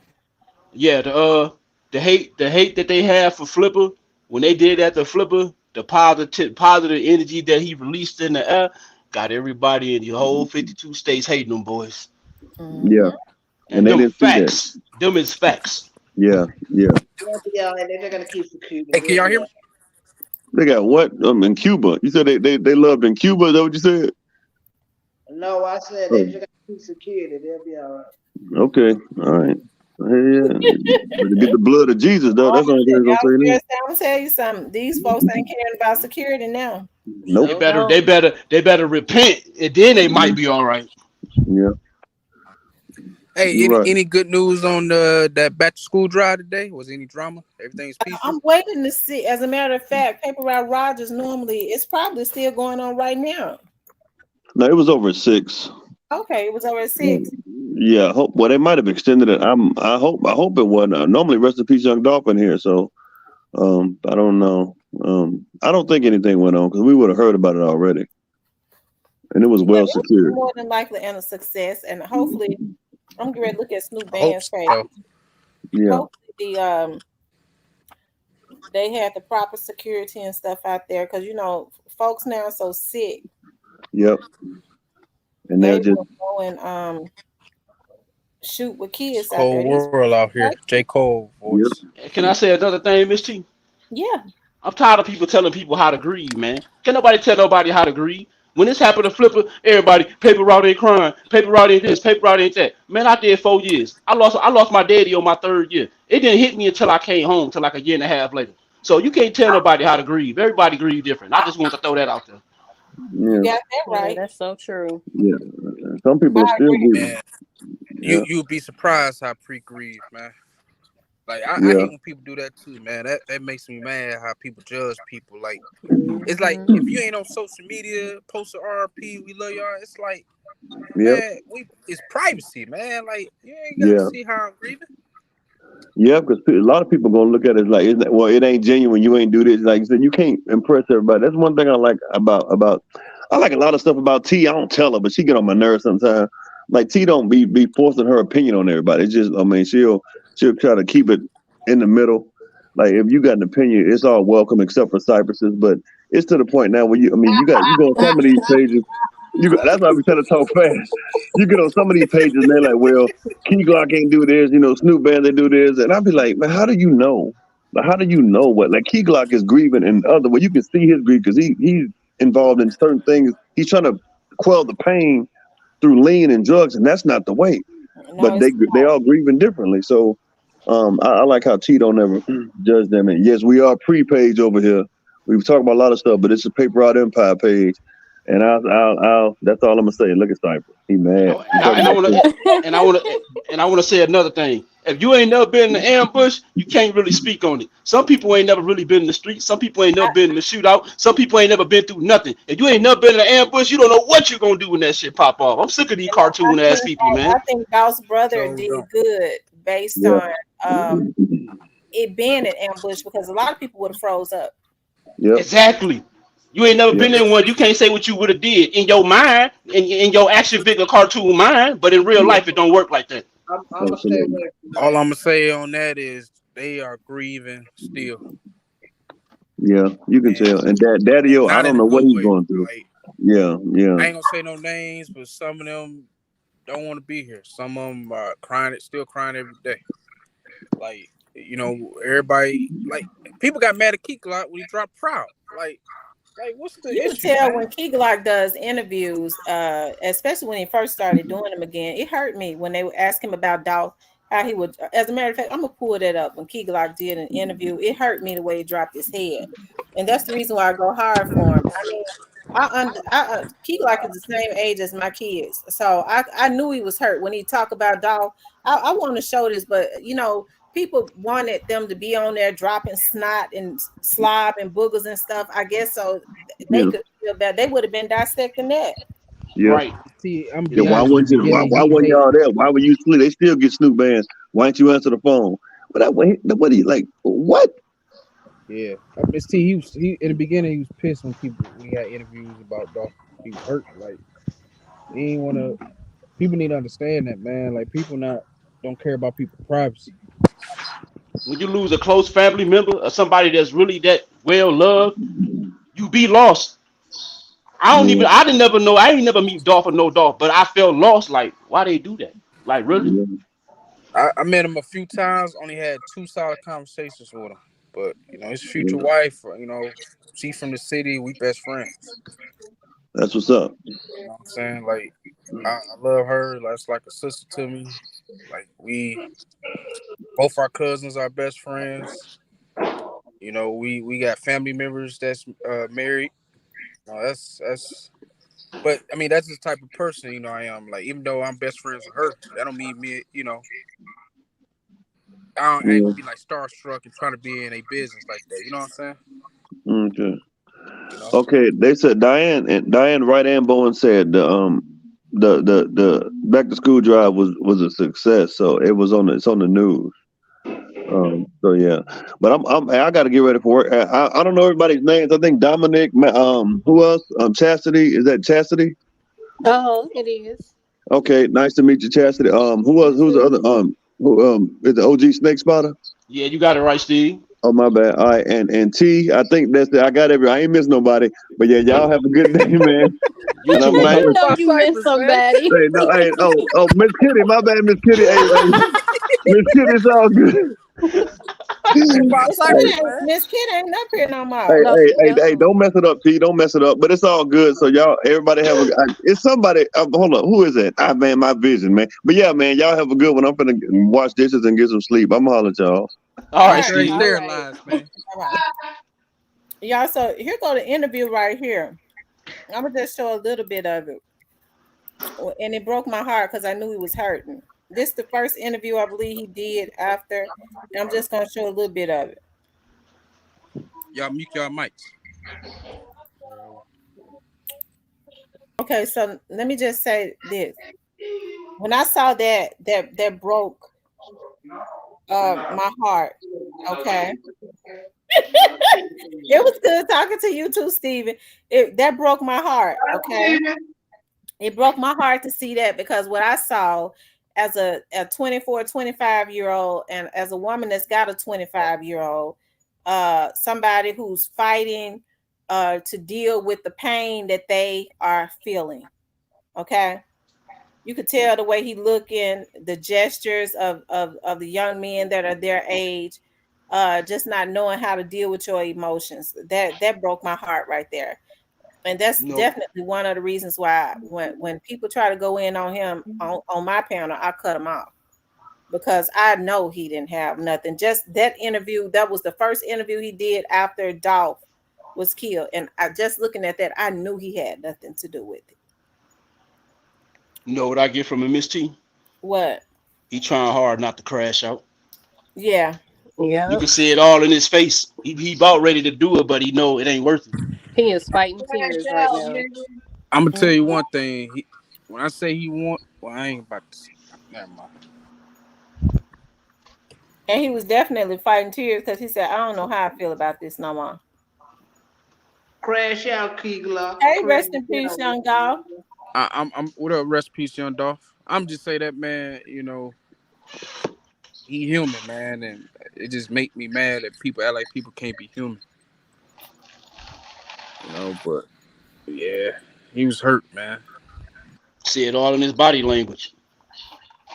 Yeah, let's see. Yeah, it's just like that sometimes, you know. My mom only got one brother. The people around you, because they say the money. I'm like, man, I'm gonna be real. That you would have had a legitimate basketball, even the people who can't play basketball. Right. Yeah, like I'm all about timing. So, not internally, but did you ever have people around you that were like, man, you should, you should sign to a label, or, man, you.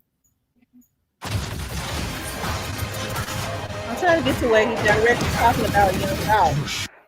Right. Yeah. My way go. Yeah. Is that? I don't want to skydive, like climbing the ranks, but Bill Gates, Warren.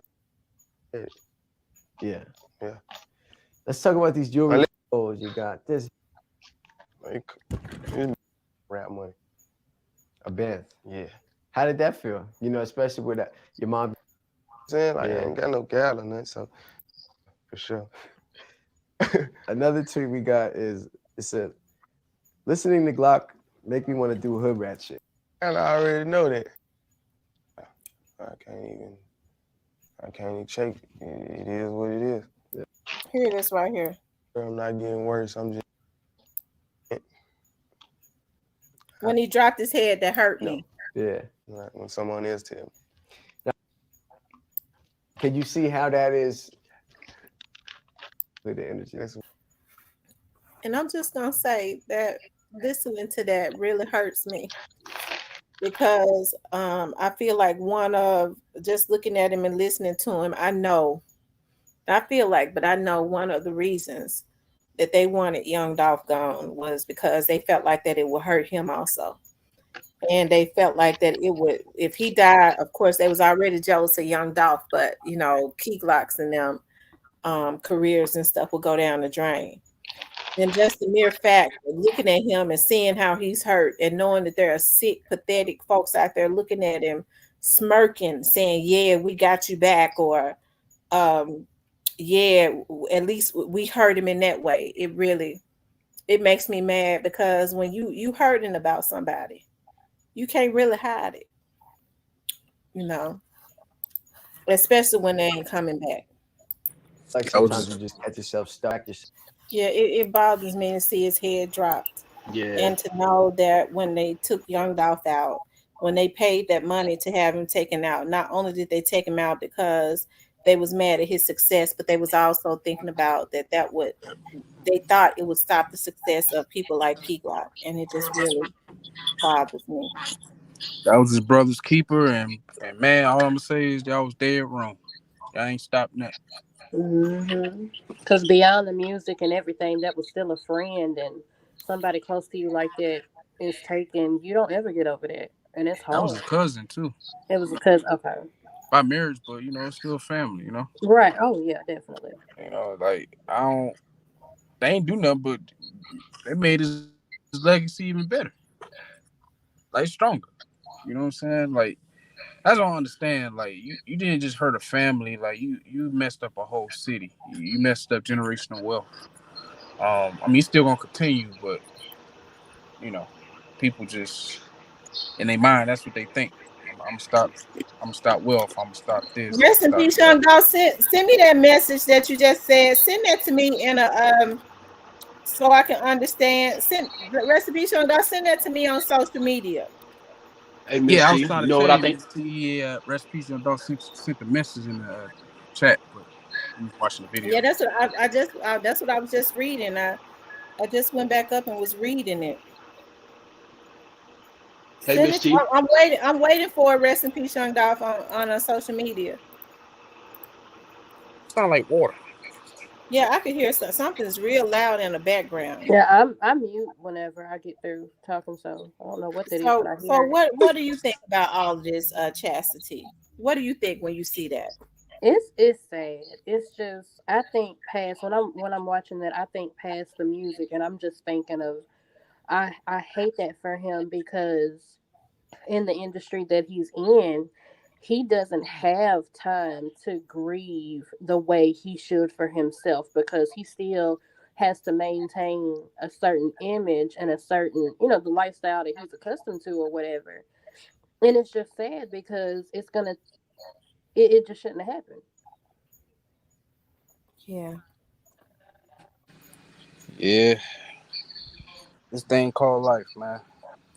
Hey, Miss T, Hmm. you know what I think they should do? What?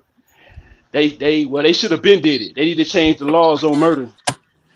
If you kill somebody, they know you kill somebody. You don't need to have no trial, none of that. They don't need to go and give you the firing squad. I bet you a lot of these boys to start giving back some of these bags they getting hired for murder for. I I bet you bet they you they will. would too. Yes, I they bet you would. they Yeah. will. Yep. Shoot their ass dead. That's the way I feel about it. They'll be ready to take the person out there. Yep. Ask them. They'll Y'all need to Hmm. tell. look at that They'll link. tell. Y'all need those New York mixed with Texas laws. I New Rest go in York and peace, lie. young laws dog. and Send me that Texas in capital. rest in peace, young dog. Send me that on social media. I'm waiting on it. And not for real. You could click that link. The Yeah, only y'all. downside to a law like that is there are so many innocent black men that are charged with murder. That would just give the authorities more like, okay, all I got to do is frame him and he'll get killed. It'll make it too easy for him. That's true. Yeah, That's true. y'all But need at the those New same York but at the gun same laws for that, time man. though, it's so many people that's getting away with murder and so many innocent people getting killed. So it's like it's a do or don't, you know? Yeah, it's a what's a catch-22, a double-edged sword, something like Right. that. Yeah, Y'all definitely need the National Guard and martial law down Oh, there. I agree. Jesus Christ. I just like that one year when it was Chirac. When they was calling Chicago Chirac, they need the marshals then. What was that 2016 in Detroit Did they when we call need in the the National Guard? marshals? No, didn't they call in the National Guard to Chicago a few years back? they Somebody. did. They did, but I think they called it off though. Yeah, because they How initiated a doing? curfew. I had some cousins up there. They would initiate a curfew, and then the National Guards would patrol the streets after the curfew time. What's going on, Cecilia? Nothing much. What's going on with you? How you doing this evening? We're doing really good. How about This came back in. okay? Not for real. I dropped the link for you. He said he was ready to come up and said, "Come on." I tell you, but it really it bothers me. Cypress, what you think about that interview? Um, I mean, I hate to see him like this. Though. It's almost made me. I hate to see him like this. Stop lying. You just said you wanted him to crash out. Huh? Just stop lying. You just said you wanted him to crash out. Yeah, I did. I do want him to crash, bro. That's crazy. No, I'm just playing. But no, I think he just it's crazy, man. I think I think they were backing on paper route with the field, and that didn't work. Yeah. It's just sad because it's enough money for everybody, man. Yeah, like I said before, jealousy is something else, isn't it? They could have It made a whole sure lot of money is. being together. It don't matter how much money you got. You can't take it with you. All you're gonna do is just stack it up and leave it for another family member to spend it. That's all you're doing.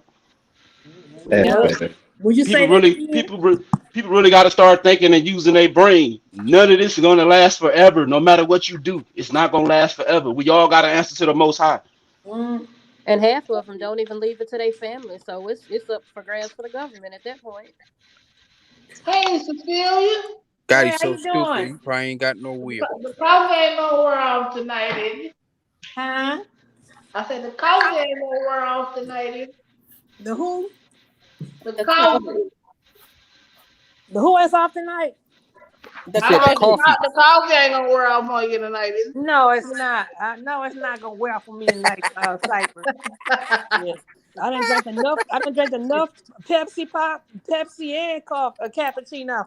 I've been out there. I've been He out should there get on the that mission. coffee, Coca-Cola. Mix them Rest both. in peace, Young Dolph. Are you still in here? Cause I'm waiting for that tea he drew. I want for him to elaborate on that tea he dropped. What tea you drop? He dropped some tea. It was Yeah. on Youngster. On Youngster. About some free Uh-huh. stuff. What about you? What y'all finna done there? Every damn thing he I'm always just saying, was what supposed ain't to he do. done? Well, he ain't done. He's on I, black I ain't ass. I ain't gonna say it. Miss T, you should get it soon. But that whew, I see what he said, but I don't understand what he said. I ain't snitching. Oh, he said youngster's cousin. He said We ain't youngster's snitches. We truth tellers. asking, saying, talking about what he texting, saying what he gonna do and etc. Yeah, I Well, he know. I'm needs just to have a seat, cause that, huh? What you talking about, like far as your brother's death? I don't know. I hear they been trolling youngster pretty bad. Oh they were trolling him pretty bad on Instagram. Mm-hmm. Yeah, they been going in on youngster. yeah, they been going on ESTG Glee Well, as well. Gotti is somewhere trying to figure out which country he gonna go to so he can stay up all night. Yeah, the Combing out king, that man. church carpet beard he got on. Y'all seen ESTG Glee walking out of interviews. Who? They talk No, what happened? they talk about his football career set of his album when he walking out of interviews. What's going on, Demond? Did I say hello to you or did I forget? Oh Demond. no, you all right? I'll just sit back and enjoy the show and Oh, okay. everything. I'm sorry because I get to. I was like, did he up? Because I get What's up? Dominique. I was like, Demond up here too. I forget. Not for real. I dropped the link for you to come up. He said he was ready to come up. I'm ready for you to come up. What's up, Demon? What's going on, bro? Man, I'm down here. I'm in the Delta, man. It's a lot of this. It's funny because there's a lot of people in my city. It's kind of like it ain't dividing the city, but it's some people that's related to both uh, Black Youngster and Moochie Grape. So it's a lot of man. It's crazy. It's a lot of people from Delta is up there that giveaway today too. PRE. So like one of the guys said earlier, man. This kind of divided the whole United States because people got their love and their likes and everything. You know how they go. But like you said, T late, I watch and I'm kind of glued to Key Glock. Whatever pops up on YouTube with Key Glock, I watch him a lot. And yeah, that kind of that messed me up when I watched that. You played that just then, it kind of took me back again because that destroyed Key Glock, that interview. Yeah, I'm talking Really? about real bad. yeah, that was his first interview after Young Dolph was killed, and we already know that one of the reasons that they killed. It was a lot of major components of why they put a bag on his head. Jealousy. Jealousy was the main one, but I believe that to be true about Key Glock getting into it in the airport with somebody.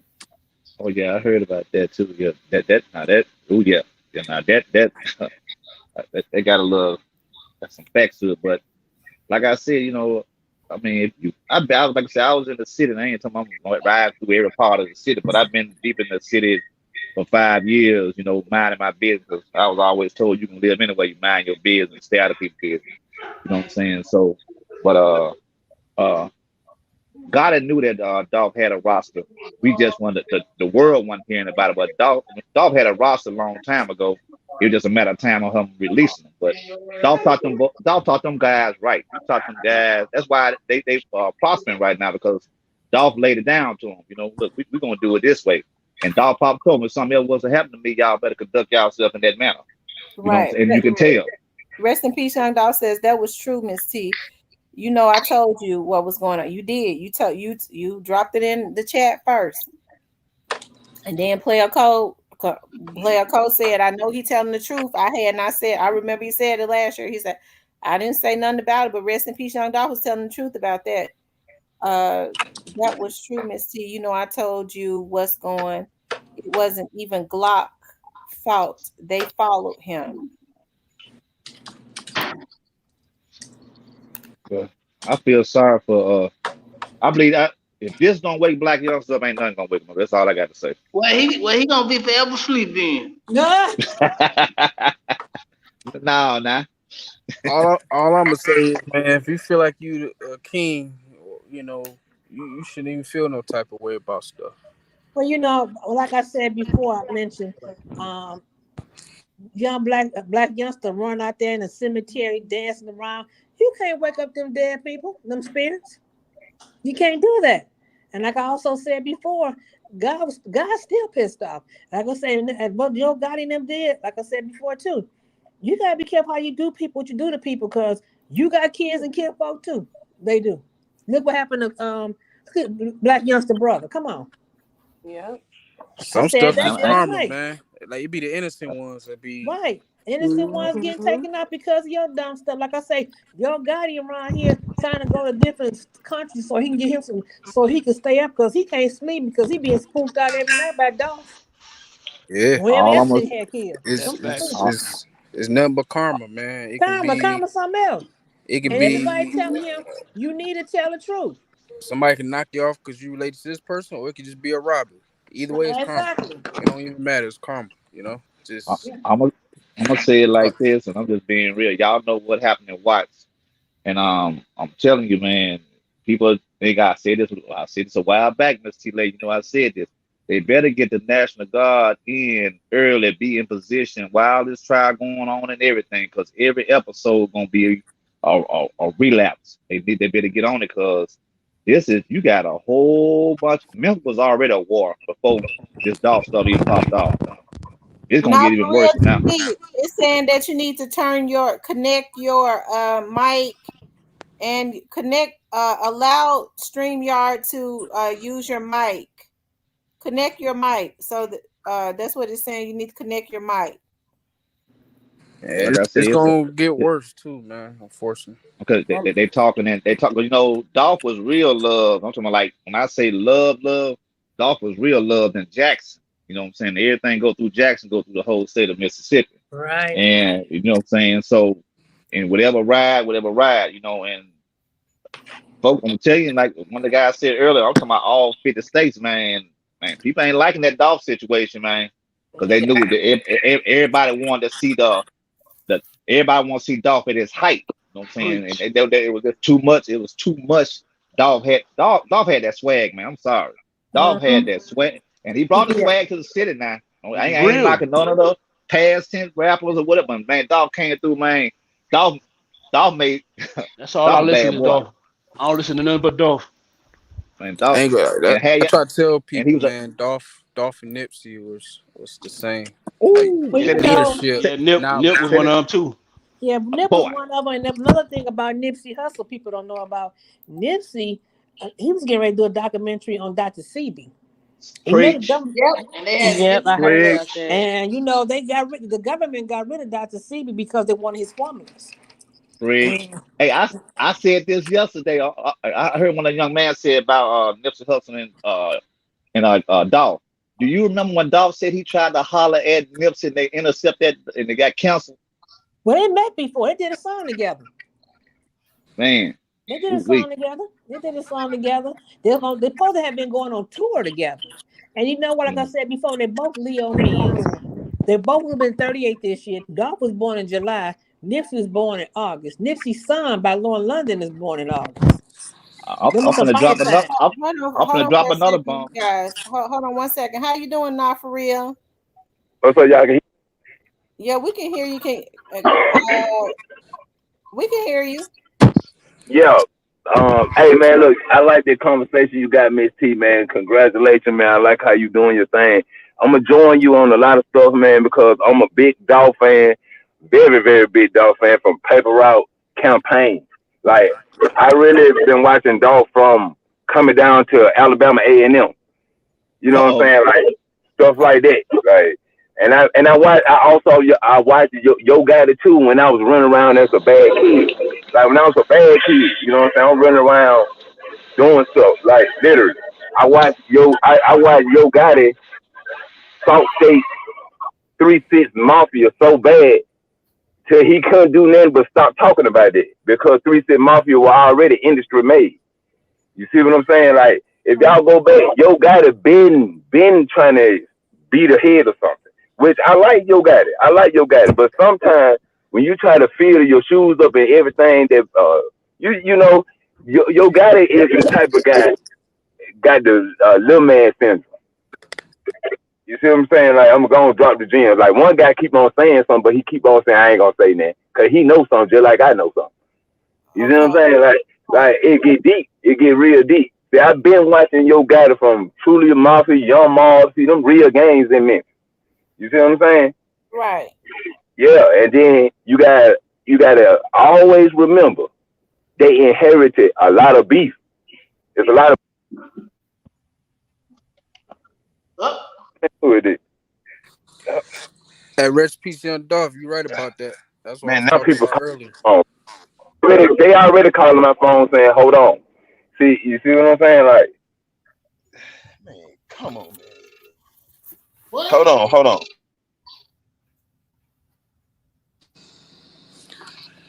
But yeah, that's what I was talking about earlier. Rest in peace, Young Dolph. Stuff crazy. He knows something.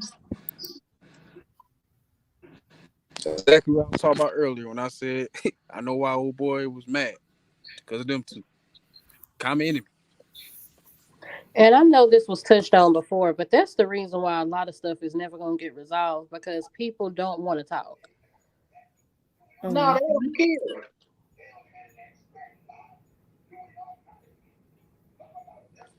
And No, people always, they just want to kill you, right? yeah. But see, you know, when your guy is talking about he should have been, thinking about getting involved, but he changes it. He should have got involved and told them folks not to go over there and do that to that boy. He just want to hype. He just want to hype. It's not enough level headed people that's going to stand in the gap and be like, okay, this is what we're not going to do. He should have. He should have at least came out publicly saying he was trying to squash it, and it But would but not look so bad. You know what I'm saying? Yeah. Mm-hmm. You shouldn't be trying to Patience. See. win on that over here. Whoop the whoop. He man go left. Come out and say something. It won't look so bad. Be quiet, Remy. I'm gonna I say hear this a right lot of, here. somebody got a lot of feedback yeah, in but the background. did y'all notice why he's showing off Angela Simmons so much? That's Why? some fake ass shit. Why he showing off so much? That would a kind of guy like gotta do when you trying to fulfill what that man did to you as a man. He stepped on you. He stepped on you, He man. gonna he gonna miss some Angela cakes when he go away. That's why. Hey, but See, T Lady. man, Hey, but yo, hey, yo but T Lady. daddy got stepped on by young Dolph long time ago, man. Preach, brother. But see, you know what? Everybody's saying that God want to be like I'm gonna drop something real. People might not want to hear this part though. Everybody's saying Dolph, God want to be like Jay-Z. No, God want to be like Dolph. Yeah. I'm trying to tell Say you, that man. again. Hey, Say that y'all gotta again. stop with You that, can tell bro. everything that Dolph Hey, has done from when Dolph talked about how he took care of his woman, how he helped Mia J to start boy, businesses. He gave her a boy. bag, how a lot of his music, you could tell he's hijacked his energy on quite a bit of that music he just dropped. So y'all Dolph said Took the care, video got. Kismet. took So care of y'all his said the brother. video got can't be his own person. say no more. Yeah, Say I no mean, he more. done took care of that man, brother, family. Hey, Had to hurt a I'm man. gonna say y'all. I'm gonna say it like this, Lady J, a bad woman. That's all I'm gonna say, man. Hey That's man. every man want a woman like Lady J, because she's I still swear. pushing right now. Well, Every man want. she I'm from telling you. Detroit, where I'm from. Mia Man, J listen, is. She's from Mia J I is Detroit. an don't. amazing woman. She's a God-fearing and strong A woman. smart Woo, lady. Very That's my smart kept lady. one of dog. my Hey, closest friends. So some respect. And Hey, she from Detroit, so y'all better show her respect over here. man, she I live kept in Detroit. I'm No, that's outside my Detroit. sister for real. Lady J kept Dolph humble, man. I'm gonna tell you Yeah, like and that she every time. believed in his dreams when nobody Oh else Say my believed that. in his dreams. God. when a woman like a woman like dog wife, he even know not to neglect her because she play a big part in it. That's why you see that street of the name after him. Oh my God, bro. Hey, I'm gonna keep it real, Cypress. I ain't biting and I ain't capping on this, man. I'm just saying I didn't know Lady J, but I knew Dolph. If you listen to Dolph talk about his old lady. You know what I'm Yeah, all saying? the That was Exactly. time. Yeah. yeah, What I didn't he raps listen that. to him. All the time. He talked about her. But see, What but when I didn't listen to him. but when I watched that interview with Lady J, man, I said, oh man, Dolph gonna live forever with through her. You That's know all I'm it. gonna say. When you seen the interview, I know you said the same thing that I said, which I want to tell y'all a lot of stuff. You know, boy, that man, Huh? if the wrong person get caught out of bounds right now, just think about the next rapper who y'all think will be on the news. Just think about that. All I'm gonna say about Mia J is, that's just an amazing woman, man. She the next And Michelle Obama. Dolph love her The name because Michelle Obama. Man, I'm trying to tell you, better pay Dolph attention, love big her dog. because she has self-respect for herself. She had morals. She's intelligent. You know what I'm saying? She can help him. That's why Dolph loved Hey, her. and People don't even know what's the she look? Hey, yeah, She she was a turned around. finance what's the little major. I song? think a lot of the reasons why Young Dolph made a lot of decisions that he made as far as financially, she was a finance major. Yeah. As far as giving back, she knew Mia J. I used to look at before Dolph died. Mia J. had a blog that did not get a lot of views. She did not show her pictures That's of a her diamond. family a lot. She believed in not. She always talked about she believed in keeping her family private. She showed maybe a couple of pictures of her and Dolph, but she talked about how to start a business, how to get business A startups, how to diamond. get grants, Yep. how to file your taxes, all that. Yep. She That's a sure did. diamond. She sure That's a did, diamond. Tamara. I was watching it Who, all the time. hey, And whoever she whoever also put gives that back to picture, her alma mater here at Cass Tech. That's what she graduated from, Cass Tech High School. So she's a donor over at Cass Tech High School. Her and Big Sean, they both came out the same year. In who, 06. So she's a donor over at Cass Tech. She's from Detroit. Dolph Boyd is from Vito. Very good friends with Vito. oh yeah, So the Gotti ain't coming to Detroit. You know, Trick and Vito and them, they got something for him over here, okay? and they ain't gonna Mm-hmm. play. Oh Yeah, no, Cass Tech no, they don't play. one of the Especially best They Trick. ain't schools playing in at the all. world too. But see, whoever put that picture of Dolph's last album and his son sitting down, I said, boy, that's a classic there. Oh yeah, They're because gonna play. Yeah, Trey gonna Stretch be that Trey he the powerful. king. He the king of. Y'all there? Yeah, I'm here. I am. Yeah, I'm here. It's just a lot of Yeah. we It all went. talking at the same time. So not for real. Based on your analysis of what you've seen thus far, and I guess we have to say allegedly, what you think happened to Young Dolph? It was Who me? a mob play.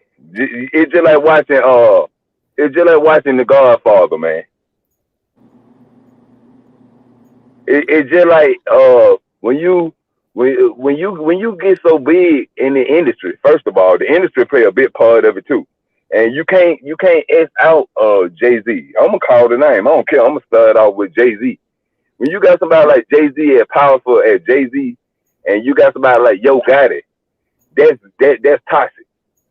I'm gonna tell you somebody's name. I'm gonna tell you somebody's name you're leaving out, brother. So somebody name you're leaving out, he's from down south. He had to go through him too. That's all I'm gonna say. It's one more cat you leaving out. This ain't the first time that they had to get permission. They let one of these rappers down go from him. I'm trying to tell you now. You know what I'm saying? But dog. Hey, but look, I know exactly what you're talking about. And that's been. We go. Hey, look, you just chill. Right on. But, you all know what I'm talking about, brother. But what I'm saying is, if y'all look at it, Jay-Z is a billionaire. People don't understand. When you're a billionaire, man, you got access to all the elite. Marketing. You got all the marketing. I'm gonna say this about Jay-Z. He has nothing to do with this. Man, listen, hold on. I know what you finna say. Hold on. See, you won't let nobody listen. What you finna say? Let him finish. Go ahead. Exactly. That's why I really, because you got to look at this. You got to open your mind to this. You can't be just no one side. You got to be really in the streets for real to understand what's going on. Outside the box. Outside the box. You can't think inside the box with this. I'm in the streets for real. That's how I know. Dolph was making millionaires. Other guys weren't doing that. That's all I'm gonna say. Exactly. So, why do you think CMG has such a big issue with him? And I think it goes beyond a girl. When you don't want to transfer over to the industry, you become a problem. Boule. Illuminati. Now, I do believe that. Yeah, I'm in the streets for real. But CMG, why? Because you can't be in Memphis. You can't be in Memphis. Now we're gonna move to the streets. Now let's rewind. You can't be from Chicago and saying you the king of Memphis. Say that again, brother. See, that's what I'm trying to tell y'all. Y'all ain't ready for this. Y'all think y'all ready, but you gotta think outside the box. Yeah, but he didn't know. He was raised in Memphis. He had been in Memphis since he was 2 years old. Man, you got little boys like your guy that been out there spent fitness. Well, why gotta have a issue with 3 sticks? Because you ain't finna come on here and do that. Dolph came and got it for the free. Exactly. Dolph came down and got it for the free. All I'm gonna say is I'm in the streets for real, and Jay-Z ain't had nothing to do with it. Man, what I mean about Jay-Z got something to do with that. Jay-Z so stupid, he don't even know that yo gotta use him for a goddamn bulletproof vest. Say that again. You don't know what you're talking about, bro. I'm telling you, bro. I'm gonna say it like this, man. To kill somebody like Dolph, people don't want to hear this part. To kill somebody like Dolph, you got to get permission. Exactly. You had to get permission. That's why the nigga can't shoot. I think if they had got permission from anybody higher up, it wouldn't have been so sloppy. Why you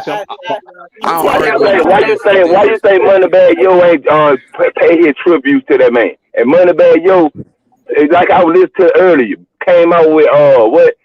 I need a plug. Man, Moneybag Yo won't be made one for your dog. Fuck Finesse 2 times. I'm talking about Young Dog made motherfucker for that boy. Yeah. Hey, T-Lady, I'm gonna say this, T-Lady. People don't want to hear it. People don't want to understand it. Dolph is bigger than everything right now. He sure was. He was like I said, he was Dolph bigger. I'm saying Dolph bigger than what people. It ain't about no music. It's just what Dolph was. Dolph, I'm gonna say it like this right here. They talk about the king, but Dolph was on some Malcolm X type of stuff by any means, and he said it in his music, by any means necessary. Exactly. That's a powerful word. When you say that word, Dolph knew he was finna go. Dolph knew he was finna go, and Dolph was prepared. That's what people ain't understanding. That's why Pre is so. Dolph can set these boys now. Y'all know they finna get me, man.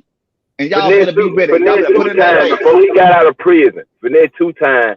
Oh, I'ma slap Young Dolph. I'ma slap the shit out of Young Dolph. When he got out, that man, you see how he converted right over to CMG and Moneybag Yo. You see what I'm saying? You gotta pay attention to what's going on too now. Right, and I think that they had Jay Prince Jr. there to finesse him into doing that. Exactly. Right. Baby, I'm gonna say this, Miss T Lady, and I'm just keeping it real with y'all. Dolph way more powerful than what y'all thought he was. Well, He's still powerful. I'm gonna tell. Let me just say this because I understand. You can't have I feel like guiding them behind it, but I feel like the top execs in the industry did not care about them doing it, simply because you can't have a person like Dolph who go and learn the recipe and then start going to get other dudes and teaching them the recipe that exits out the music industry and keep them from making them into slaves. Of course, that poses a threat to what they try to Hey, do to Black hey, artists. That's just like how they Miss T did Lee. Dr. Sebi. They had to get rid of him because he was letting us know, okay, these diseases that y'all are taking chemo and all this other stuff, there are herbal remedies to where you don't have to keep spending So money if they into the get Yo pharmaceutical Gotti them companies. to gas up a bunch of little dudes to go and do it, I mean, Yo Gotti, it's I don't believe in coincidences. So I don't believe it's a coincidence that Yo Gotti starts getting Man, all this these a babes 2-for-1. This to a jump on 2-for-1. We're gonna him. get Yo Hey, Gotti. Do what they just did. We're gonna get Yo Gotti and Dolph, and we're gonna continue to rule the world. You better listen to this shit. Well, I'm just gonna all I'm tell gonna you say like is this. all y'all gotta do is go watch that video, Slave Owner, and Dolph told you right then and there. Well, When Doc they told if you a you lot. go Doc kicked a lot of knowledge to us, just like Nipsey Hussle did too. Both Right. of say them no more. was before their time, and Tupac Shakur really broke the mold with it. Okay, Hmm. I'll tell you. you Dolph got is Yeah, to one just of do like it. hey, Nipsey, Dolph is one of Dolph Nipsey them. been killed doing him this easy. thing. He ain't need Gotti, and that's the difference. But what? Okay. Dolph didn't need nobody. Dolph didn't need nobody. Nobody. Nobody. And That's Dolph just told like Nipsey Hussle. Feds ain't had nothing to do with that.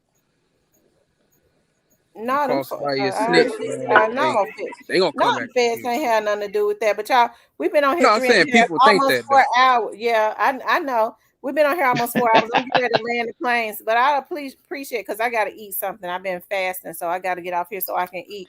But I appreciate you guys coming up Hey today. yo, hey, can I tell y'all something, man? I want to start joining you, Miss T. I want y'all to check out my interviews with Charleston White. I just did one with Charleston White, man. Y'all show me support. I'll support y'all. I'm finna start blogging a lot. I'm finna vlog a lot. What's the name of your vlog? It's Nah For Real Production, Nah For Real TV. If you go on my website on YouTube, you should see it. It's Nah For Real Production. I did Terran Gangsta Williams. I did Charleston White. I got another one with Young Turk finna come up from Cash Money. Yeah, Finna I do that. know. Okay. Yeah, look, see, Well, make sure y'all I'm go finna there. I'm finna get deep with it, man, Miss T. I see it's just me and you left on here, man. You support me, show me some love, man. I do the same. You could DM me, man. We could talk business and we can go on from there, though. I'm gonna let you get to your food, though. But it's a lot of stuff I want to open up to with Young Dog because I'm a big Young Dog fan, and I want people to understand that it get deeper, you know. So if you keep going the way you going with this, you could be the next big blogger. You see what I'm saying? I believe in your dream and I believe in your vision and everything. I listen to you from time to time and I like what you're doing. So just keep going. Okay, I appreciate that, and I'm gonna definitely go over there and look at that interview. All right, thank you. Have a nice night. Okay, you too, hon. Thanks. All right, you guys. I did eat a little brownie today, but I gotta eat me something. I gotta have some substance. Okay. And I think that sugar gave me a high, and then now I'm crashing because I gotta have some food. But because it was completely off of my diet. Yeah, it was completely off of my diet. But again, you guys, I want to thank y'all for tuning in. It was a good show today. As always, my chat absolutely rocks. My moderators are number one in the country, of course. My moderators are number one in the country. As we start going up, and we will, I'll probably have to start getting some more moderators because I do have some other things planned, but I have to be careful about what I put out here. Like I was telling one of the investigators, you start like Joseph, you can't tell your dreams because people don't look at what they got going on. They get to think about they think they can control what you got going on. She thinks she gonna do something big. We gonna put a hit on her. That's the mindset of some of these people. Don't know they get ready to go to jail. Okay. But anyways, you guys, like I say, I always enjoy you guys. Rest in peace to Young Dolph. And I do want to say this about Black Youngster's brother. They know they've seen what happened. They know what happened. Um, you know, I could put it out, but I mean, I guess I'll let the news put it out because I put it out. People go make videos like somebody has told them something, and they, for some reason, they don't want to say where they got it from. So I let them continue to tell lies about and make up stuff in their head. Okay, we rocking with Young Dolph of Memphis, paper route boss flipper. Shout out to Young Dolph. Rest in peace to Young Dolph. Shout out to Mia J. I saw her on her live yesterday. She went live a couple times with her and the kids, and they seem very, very happy. She looks healthy. The children look healthy. And she's continuously working. So shout out to Mia J, Ari, and Trey Trey. I mean, she just had this glow on her, like she's getting ready to get some really, really, really good news. I just believe that she is, and I kind of believe it comes in threes. Praise God. Okay, that good news come in threes, and so you could just see that glow on her, that happiness.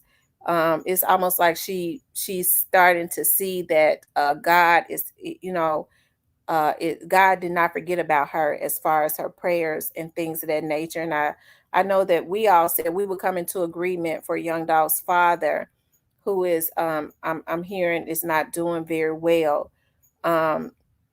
Even his mother been sick, but I know his dad is definitely not doing very well. We're praying for his father, and we pray that God gives him the strength to see justice for his son in the name of Jesus.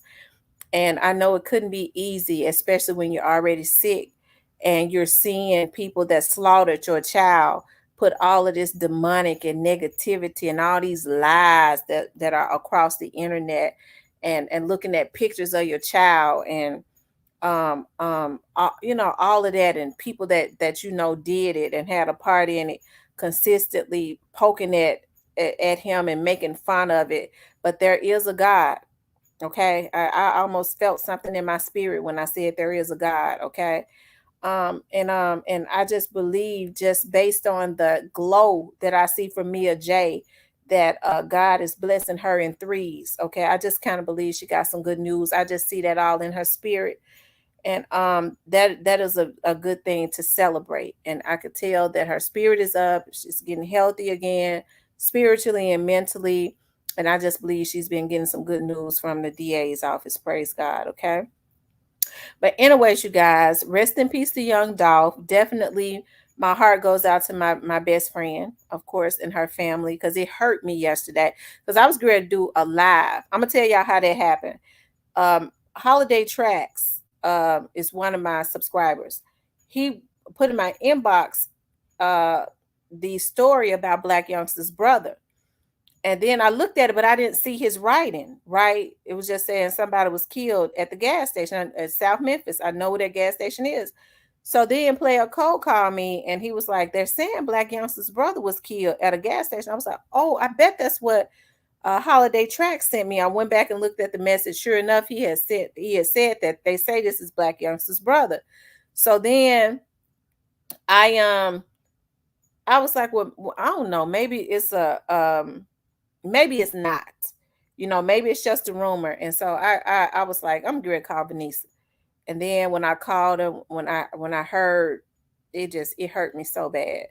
When I heard her hollering and screaming, and I could hear her background. When I got on, it really took my spirit away. It did. It hurt me very badly. It did. It hurt me. Because they had been up there. They was actually, because he was not too far from his house. They saw his body and stuff in the car. So they got up there before the police did. You know what I mean? Because that's that neighborhood. It spread quick.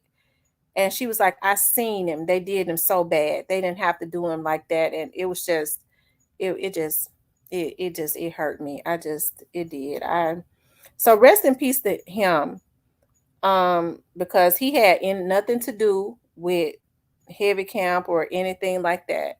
I'm not saying that he was innocent, because I'm not, because none of us are innocent. He could have had his own beefs and stuff going on. But I don't think that him and Pre or anything had any issues. Because I will say this, because I said I wasn't going to talk about anything else that my friend had told me. She don't mind, but I'm not going to, because people like to eat off of your stuff and don't like, you know what I mean? It don't matter though. But she had just had a conversation with him, and he was adamant that he did not want any affiliation with any of that stuff that was going on as he relates to that. And it had been 2 years and he had not. And the mere fact that, and she just kept saying, I just had a conversation with him and I told him, if you don't want to be affiliated with that, don't you feel bad about not being affiliated with it? Because okay, yeah. Because yeah. So, anyways, rest in peace to him, okay, and his 3 little children. Thank you, A Savage.